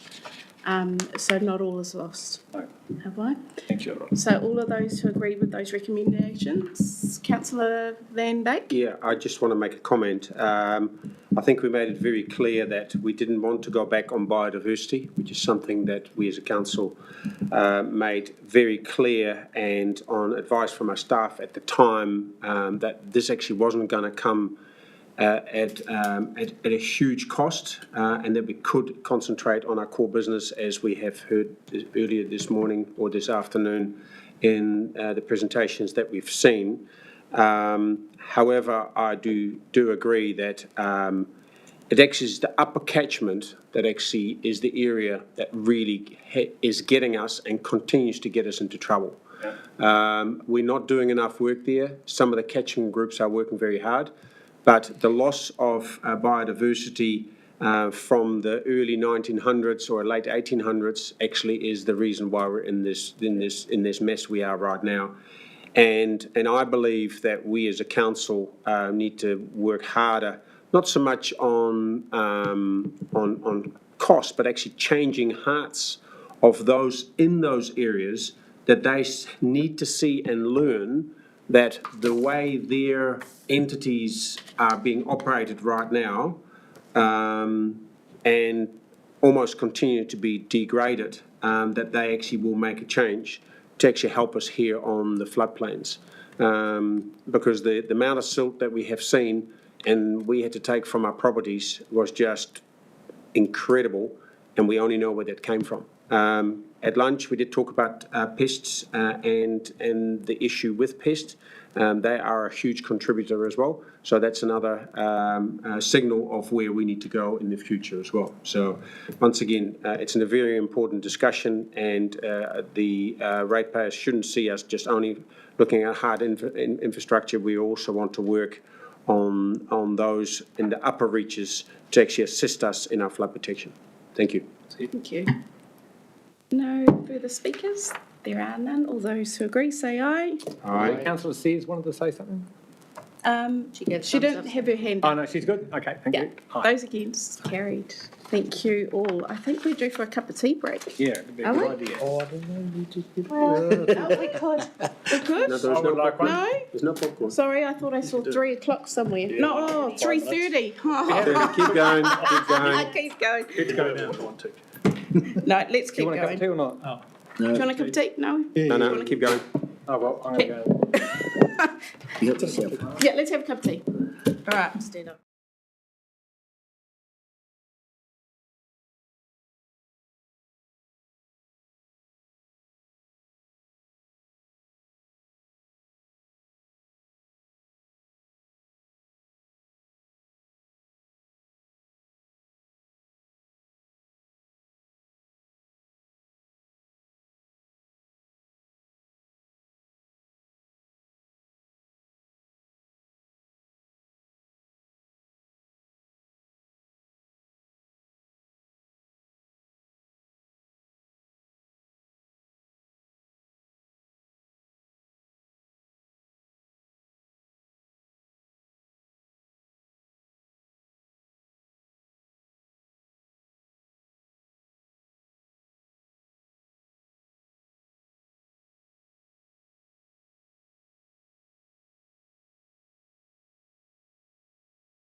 off is item 10, the Commissioner delegations for resource consent applications. So can I invite up Katrina?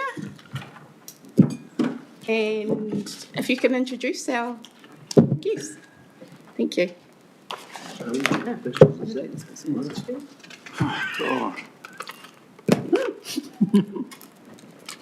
Hello, councillors. I'm going to introduce you to Brandon. Brandon's one of our consent planners in the consent team. He's stepping in for Paul today, who is in Wairoa.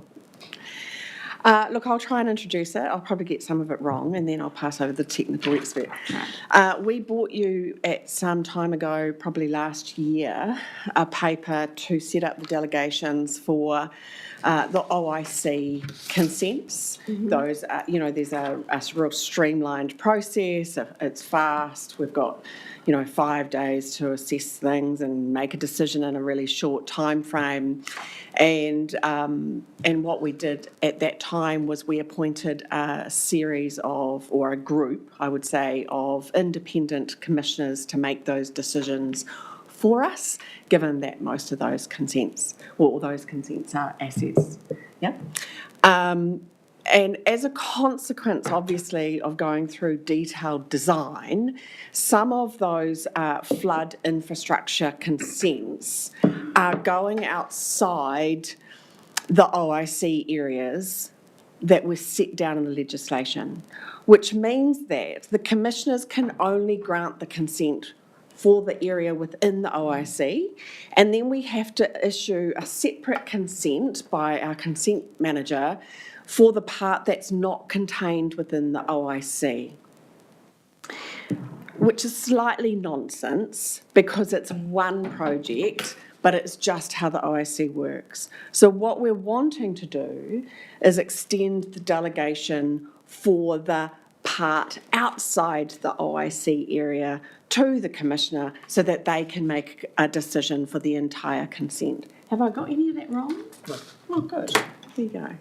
Any questions? Katrina, question. Councillor Harding. Kia ora, Chair. Through you. Katrina, presumably this is a lot more straightforward to do it this way than apply to Wellington in some way to actually change the OICs. Oh, absolutely. Changing OICs is very, very complicated, has to go through Cabinet. This is way simpler. Yep. And I should add that we have spoken to MFE about that. We are looking to make some changes though for Wairoa OIC. He's looking at me. Yes, we are, because that is a significant change to that OIC, whereas these are minor. Correct. Yeah, I think we've got a paper that we're coming to that says one change. Yeah. Correct. Thank you. That is correct. Councillor Williams. Yeah, thank you. Probably not a surprise I'm going to ask a question, but hey, we've got the A-team there at 4.1 to 4.4, so I'm almost so relaxed it's not funny. The commissioners are absolutely fantastic and A-grade that we've got really capable people there. Question I have though, there's an extra delegation now which wasn't there before to do with notification. So is there sort of a possibility now that some of these applications for the bid outside the OIC might be notified?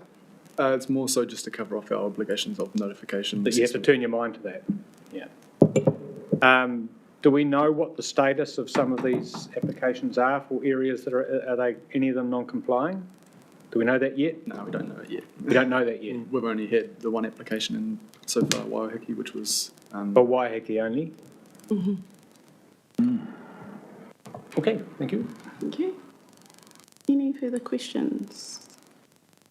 Mine is more around, and look, I believe in Martin Williams's comment about the capability of the commissioners, but in terms of how far their experiences reaches into our Māori or Mātauranga Māori, is that considered, and do we have someone on this commission, independent commissioners panel, to be able to hear those parts of submissions? There's no submissions, is there? Talk to me about that. Yeah, there's no submission process as part of the OIC. It's changed. The OIC legislation changes. It's for comment only. Comment only. Yeah, so it's not a formal submission process. All right. Having said that, I am confident that all of those commissioners have dealt with those matters prior, and we have got significant consultation with the relevant, and I'm going to say Taifino or PSGEs, through the application process. So that work is taking part Before or it taking comes place to- before it even gets to us. Thank you for confirming that. There are no further questions. We have recommendations 1 to 4 in our paper. Can I please have a mover? Councillor Williams and Councillor Harding. Would you like to speak, Councillor Williams? Councillor Harding? No other speakers? There are none. All those who agree, say aye. Aye. Those against? Carried. Thank you. Thanks. And thank you for your patience. I know you've been sitting there the whole time. We move on to a fixing of the common seal. Are there any questions from that item? There are none. I'm happy to move. Councillor Foley, you happy to second? All those agree, say aye. Aye. Those against? Carried. We move on to our information or performance monitoring items. And we have an update on the Niue Flood Resilience Program. So just welcome up. Kia ora, Andrew. Welcome back. Timing. Very good timing. Perfect. And apologies, Chair, for Mr Dolly, who's had a personal appointment. Okay, thank you very much. Would you like to lead us out, Andrew? Sure. Thank you. Kia ora koutou, everybody. It's just me. Jess Bennett's on a well-deserved week's leave and taking advantage of the long weekend, and Chris couldn't make it this afternoon, but hopefully I can front up and ask your questions and give you a full update. I thought I might just quickly do a south to north run through the projects rather than go through the themes, because I think the themes that have been covered in the paper are embedded in each project, and it just gives you a better feel for where each of them are. Porongahau, that's the next one that we are proposing to submit OIC consent application for, and the plan is for that to be submitted at the beginning of July. And then there will follow, just about monthly after that, consent applications for the balance of the physical works projects.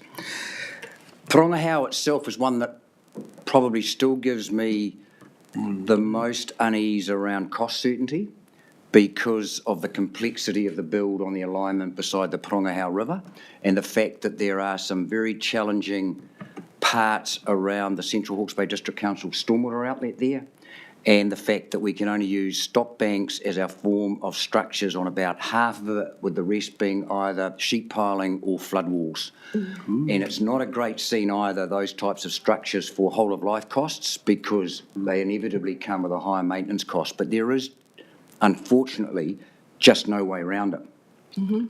And what we are doing, though, in conjunction with the asset management team, is making sure that we have the right design standards that are underpinning the scale of the structures that are required there. That we've got sensible climate change allowances, sensible freeboard allowances, and those types of things. Because I think, as I mentioned before, when I was down there a few months ago and just looking at the sheer scale of some of the structures going in there, you do take a deep breath about what we're doing, and we just need to make sure that what we're doing is the appropriate thing to be doing. And the other thing that we are challenged by, of course, in Porongahau, is it's a long way from anywhere. So the cost of actually building down there for whoever is successful will be an added issue as well. But, the team are hard at it. There is a drop-in today down there, and I had just as an aside, I had a really good update. Will was there last week with Central Hawke's Bay District Council and just gave them an update on all of our projects relevant to them. Porongahau, the level, rapid repairs levels of service upgrade for Waipawa and Coronation Park, and also the gravel extraction work that we've done under the IRG projects, and that seemed to go very well, and I'll do that on a regular basis, and if there's need to do it more frequently than we're planning, then we'll do it. Next one I'll pick is Ohiti Omahu. I advised the community advisory group Monday week ago that we will be pursuing the original option that we were planning there, and the reason being that the community's proposed alignment was going to cost $3 million more because of the additional land taking requirements or land access requirements. And that project is very marginal from a cost benefit perspective already, and therefore for us to load any more cost in there, you would almost have to go back to the beginning and saying, are we doing the right thing? So we have conveyed that. There isn't unanimous acceptance of that, but I believe there is majority acceptance of that.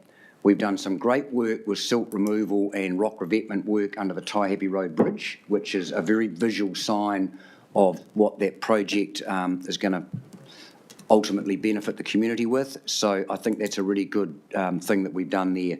So they are now almost in the stage of going to final design. We have a couple of queries still on some of the design parameters for that project as well. We've got a 1.8 metre road lift, and road lifts are expensive. And I'm just querying the team about why is it that we're having to lift at 1.8? Because I'm about 1.8 metres. It's quite a way. And I'm saying, have we got this right?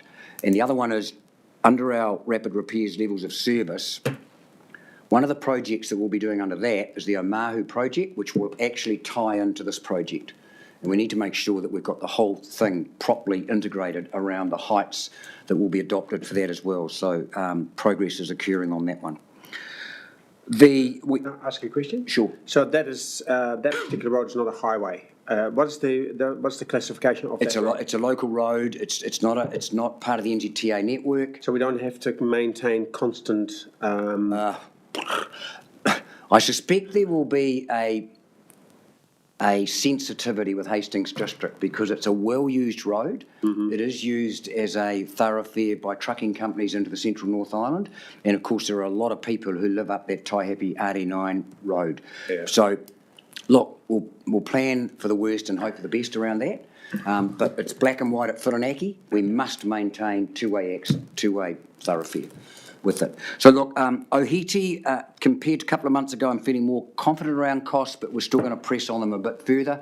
It's a relatively simple build for the stop banks. It's really clear access, materials close by. It's just that road raising that we just need to get determined, and I think we'll feel good about that project. Next one's Pakawhai. Pakawhai, there's a lot of work going on around the alignment, and you might think, still? Really?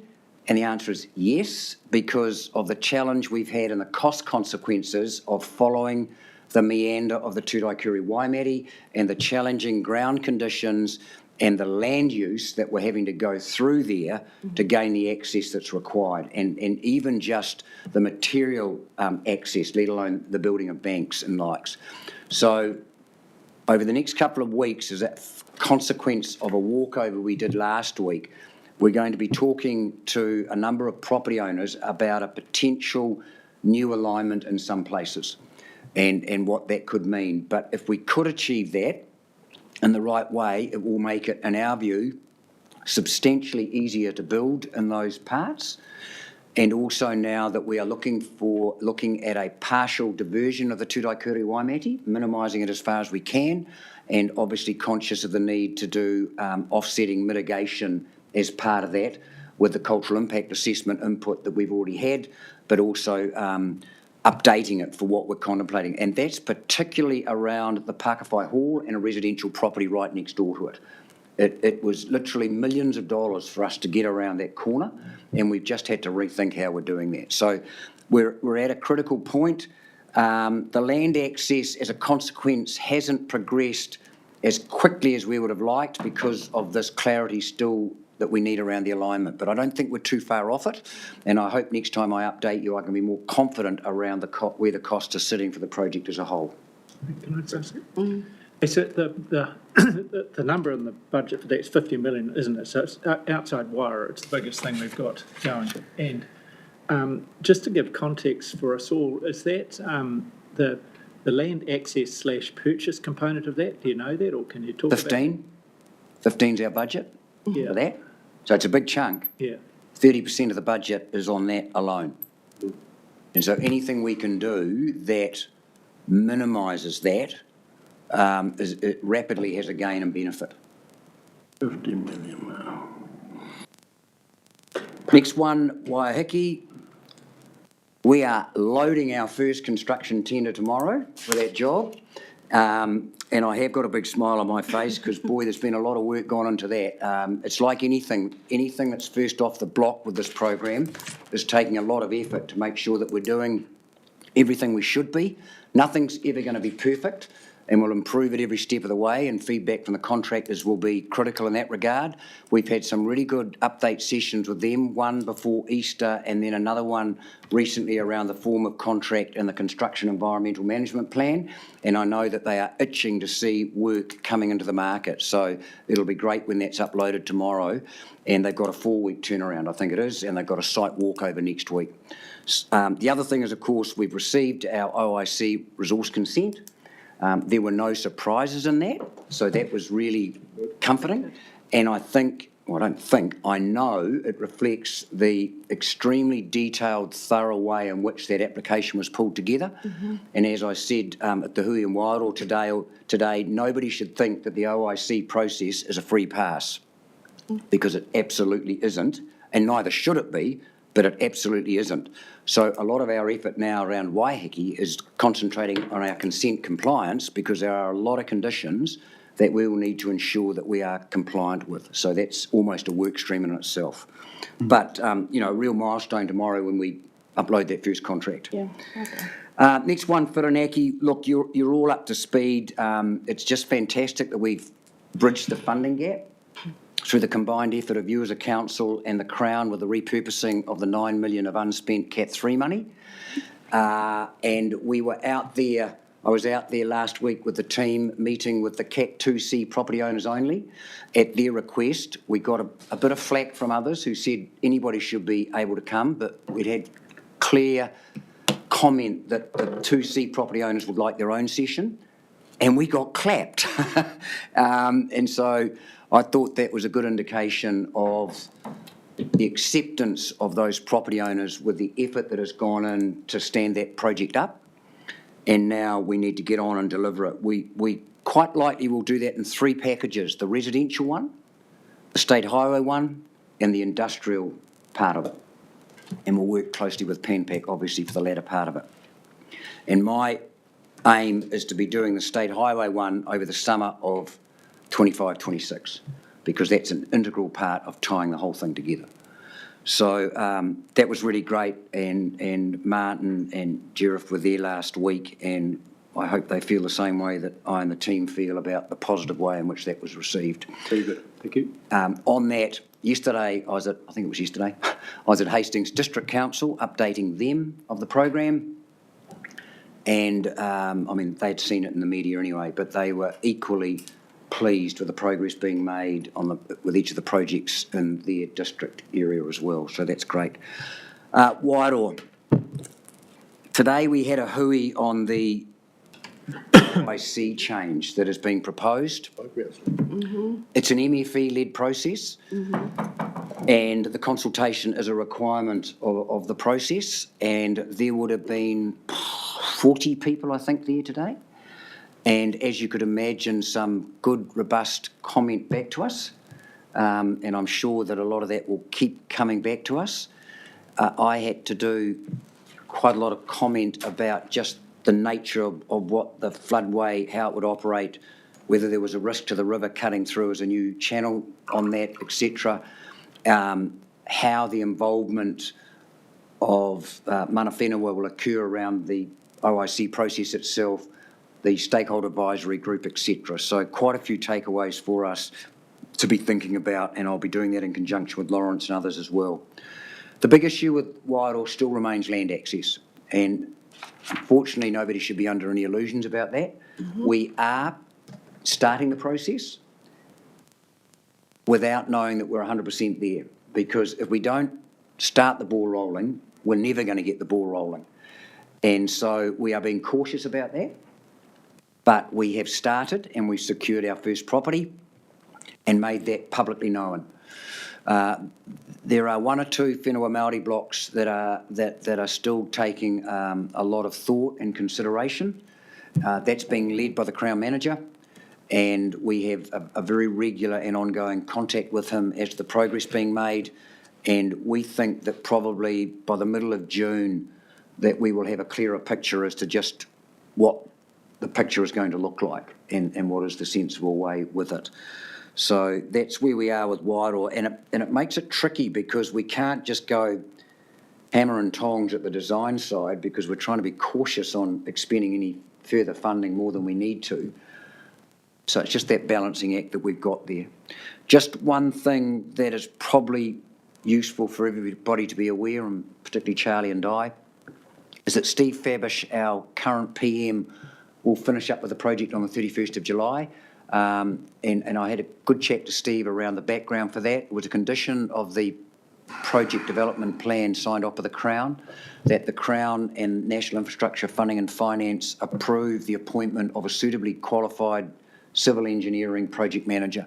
And I think we can all understand why, and Steve doesn't have that background. I think he's been perfect for the process that we've been in, and consequently he'll finish up on the 31st of July, and we will seek to appoint an appropriately qualified PM to take it through the design, final designs phase and the construction itself.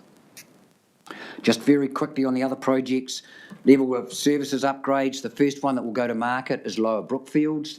Design will be completed by the end of June under the IRG project funding for that. We need to go through a normal RM consenting process for levels of service, but there's a reasonable level of confidence around our ability to do that. We have no land access issues because we already have access to the footprints required, given that they are upgrades, not new banks. And likewise with the material, we will seek to use the material that is adjoining the work areas, and that's something that's been very well received in Waipawa. The cross-section updates have shown that there is excess material beside the Waipawa Township, which will be used for construction of the bank. And councillors down there were very pleased to hear that last week. Telemetry is going really well. I'm confident that the next time I update you, you'll see a revised budget that will bring that down and provide a little bit of buffer on some of our other projects that are causing a little bit of consternation cost-wise. The pump station project design build tenders are in. There were 3 very good proposals that are in the process of being analysed, and a heads up for you that we do have some significant affordability issues to do 3 to the level that we are currently proposing. So Chris Dolly and John Kingsford and the team are going through that thoroughly to work out what our way forward with that could be, and to go through that decision making so that we can then negotiate with the preferred tenderer just as soon as possible. But, you know, when you are dealing in those areas that we are with the ground conditions and the depth that we're having to go down to, and factoring in fish passage and all of those other issues, and even just the scale of the upgrades that we're putting in. I mean, our Toto is nearly a 10 cubic pumping capacity. That is a big pump station.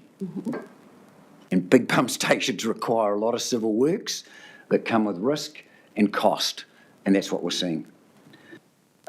Scheme reviews, they are progressing. There are about 3 or 4 consultants who are doing the modelling in a lot of those areas. We have a hybrid approach to the community engagement around that. Some of those scheme reviews have got very engaged community groups, and Homoana is probably the best example of that. And Jerif and I were back out there on Monday meeting with them to update them where we were, and giving them a commitment as to when we will be engaging with them next, as that modelling and assessment around future improvement options is more evident. So I thought that was a positive interaction we had, but the next ones will be critical with them, and likewise we'll see how that rolls for the others as well. Havelock North, and I think you might have been going to ask me a question on this one, Di, so... oh, right. I'll go there anyway. I must admit that I don't have anything like the visibility on Havelock North that I have on the other projects, but I will get better informed about it. I don't think we have issues there. I am aware of what's going on to a reasonable degree around the land access, some of the early enablement works. They aren't following the OIC process. They are going to go through normal Resource Management Act process, because I think there's a limited notification approach that they can adopt for that, just given the impacted parties. And they are in the process of working up what a construction contract will look like, but the council's works group has already done some enablement works in there for them.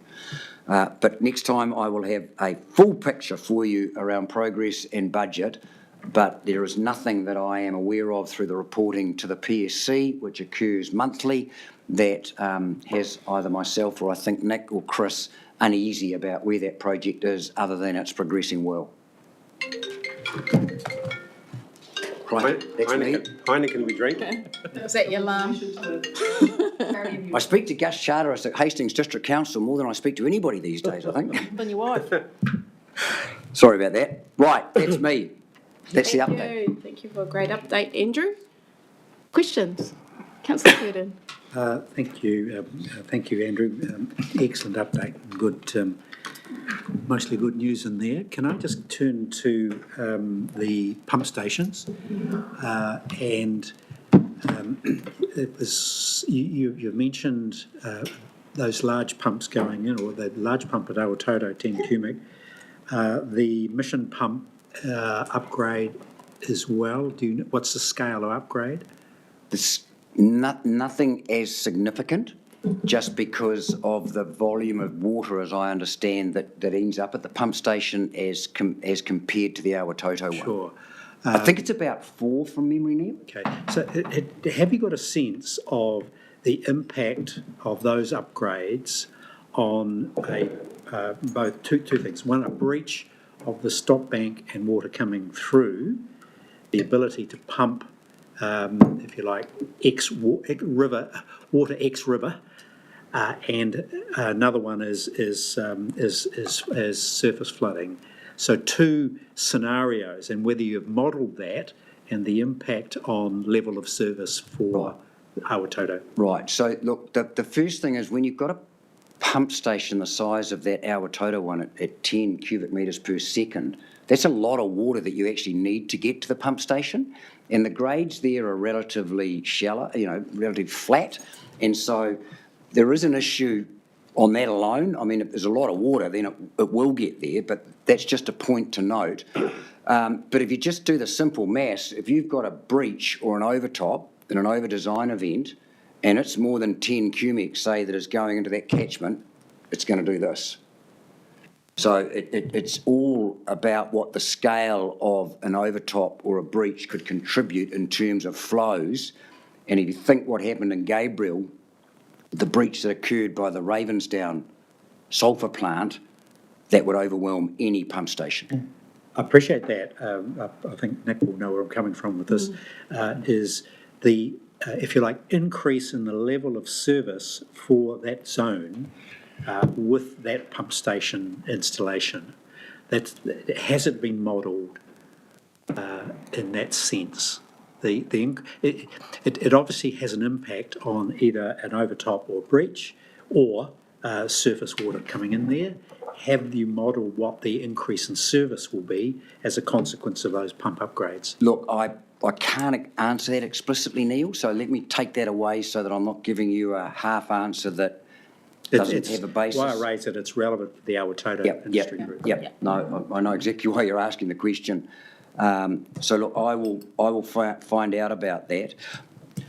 I mean, these days with the intensity of rainfall events that you can get in relatively small areas, you always need to be careful about just what in a scenario like that might contribute. But my feeling would be so long as the drainage network could get the water to the pump station in a localised downpour. 10 cubics is really going to make a difference. Correct. Correct. It's when you have water coming in from either the Tudaikuri or the Nararo or the combined that the real problems arise, as they did.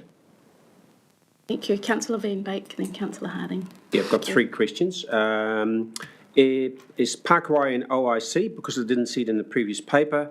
And the second question is, under the environment we're in now, from a contractor perspective and the economy that they're operating in, are you aware that we may be getting into the danger that contractors may buy projects? And then the other one, does Andrew Casely has a personal life? Because I see at night time everywhere, including to my place in candlelight, is just incredible. How do you get? Do you sleep at all? I do. He came to our place for a meeting and we had a power cut, so we were having a meeting in candlelight. It was really cosy. Romantic. Very romantic. Let me go in reverse order. and not with the third one, all right? I've answered that already. The contractors, look, that's something we do need to be careful about. And there, there is a lot of stress in the contractor fraternity about the relatively little amount of work that has occurred, not only in Hawke's Bay, but almost nationally. And so when we go through with our assessment of preferred tenderer, there is a weighting around sustainability of the market. So that should help us take out lowball prices and indicate to the market we don't want lowball prices. We want competitive prices, but we don't want lowball prices, because that is a nightmare for everybody if a contractor falls over while they are delivering a contract. I've been there once and I don't want to go there again. You can never guarantee it, but it will be an important consideration as we go through that selection process.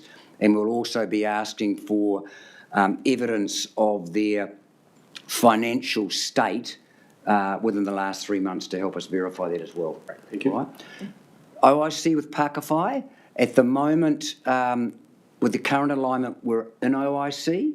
If we were to revise it, we would have some parts that will be out, and we just need to think about how we would deal with that. Okay. All right? Thank you. And that's, it's one of those things that myself and the team have asked on numerous occasions, was it right to go with these footprints at the stage we did last year? I think it was, for a whole lot of reasons, because it would be a lot harder getting the OIC in place now than it would have been a year ago. And so we just have to deal with what we've got and and we'll do our best and make sure we do. Councillor Harding. Sure, Chair. Thank God you're here. It's really great to have you and love your work. Just I'm looking at the table on the first page of the paper for the last couple. It's a table we see quite regularly with updates. Towards the bottom, Waipawa wastewater. I had to check with my colleague, Councillor Foley, about whether we were actually funding repairs to Waipawa wastewater or not. He assures me we're not. So can you just be clear about what that's actually covering, please? I must admit, when I saw it, I was going, what's that? It's his lack of sleep. From recollection, and Nick will tell me if I've got this wrong. What happened was when it was decided that the work at Tongoia would not proceed, my understanding is the Crown funding agreement was amended to provide funding for the Waipawa wastewater upgrade from that source, and hence of the 5.6 million that was available for Tongoia, 4.6 has been repurposed for Waipawa wastewater. It is not our project. Okay, that's absolutely correct. And the other thing is, I should add on that, the balance of that amount has come across to help fund the increase in cost for Porongahau, partially cover the increase in cost. So the council got some of that amount. Thank you. Councillor Roadley. Well, thank you, Chair. Thank you, Andrew, for all you do and continue to do for these projects. We really appreciate your work and your approach to them. I'm looking at the attachment to the report, which was the risk profile, and noting that it was April, and wondering if the major concerns that you had for Pakawhai, would you, if you were doing this today, would it still be orange, or would you be getting, you spoke a bit more like you had a bit more comfort on that financial I'd still risk. put it orange. Okay. I haven't yet seen enough of a project cost build to alter that, but I am feeling more confident with what we are looking at and proposing to do to pull it back. Around the hall and that one property. Correct. Yeah. And yeah.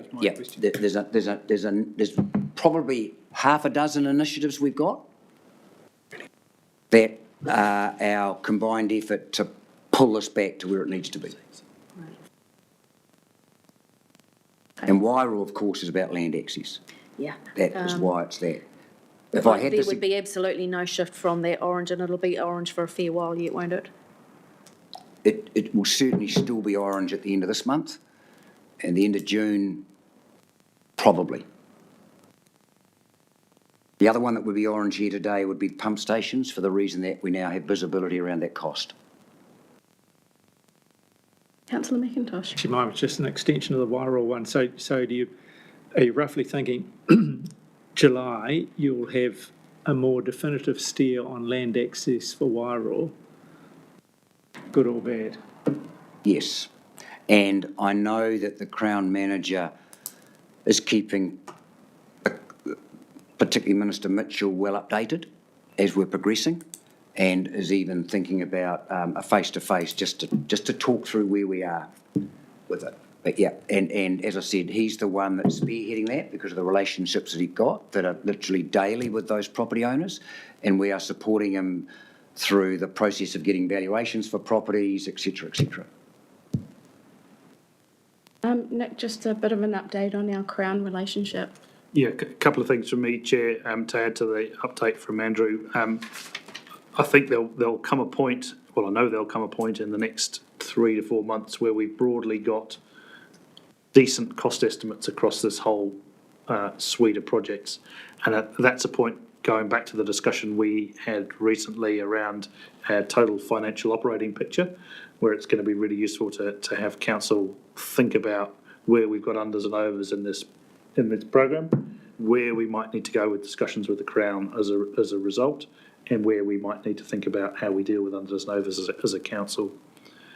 The other piece that's really a small but important thing for me, the Cyclone Recovery Unit, headed up by Katrina Casey, which has been an arm of the Department of Prime Minister and Cabinet, has dealt with us really since the beginning of the cyclone recovery process. That comes to an end at the end of June this year. We've had some robust conversations over the 2 years, but they have been really helpful and instrumental in providing advice from their perspective through to ministers and guidance back to us. And I think it will be really valuable to note that on the record, their role, and for council to formally write to Katrina and her team to thank them for all they've done. They will be up here for a final meeting with us on the 12th of June. I'm happy to do that, absolutely. And who will the new organisation be that we communicate with in terms of our Still, I think I'm uncertain if Cabinet has made its final decision, but it's very likely that it'll be through DIA. Yes. So we have already had Minister for Local Government up here to have a look at some of the schemes in advance, and we've got a good working relationship with DIA. So that's where it's likely to end up in terms of administering the contracts, subject to Cabinet's final decisions. Thank you. Thank you for the update. Brilliant. Some great news. Fantastic. Yes, no, I think well done. Thank you. We're progressing. Chair, just to note that I've got some questions for Andrew on the consenting process for Whirinaki, but I'll take those offline. I'm out here. Yep, good. So we need to move in a second for receiving that update. Councillor Van Beek, Councillor Williams. All those who agree say aye. Aye. Those against? Carried. Councillor Curtin, you can take some offline. Well, I Did just you had have a questions? comment on the importance of getting it out there around rebuilding confidence, particularly for insurers, around our projects are delivering things that insurers would be very interested in. I think we need to do that. Happy to comment, Chair. So I have now it's either a thirdly or quarterly meeting with the Insurance Council and the insurer bodies that are part of the council, and we use that opportunity to update them on the progress of all of the projects, because it's absolutely agreed, Councillor, that's an important job. Thank you.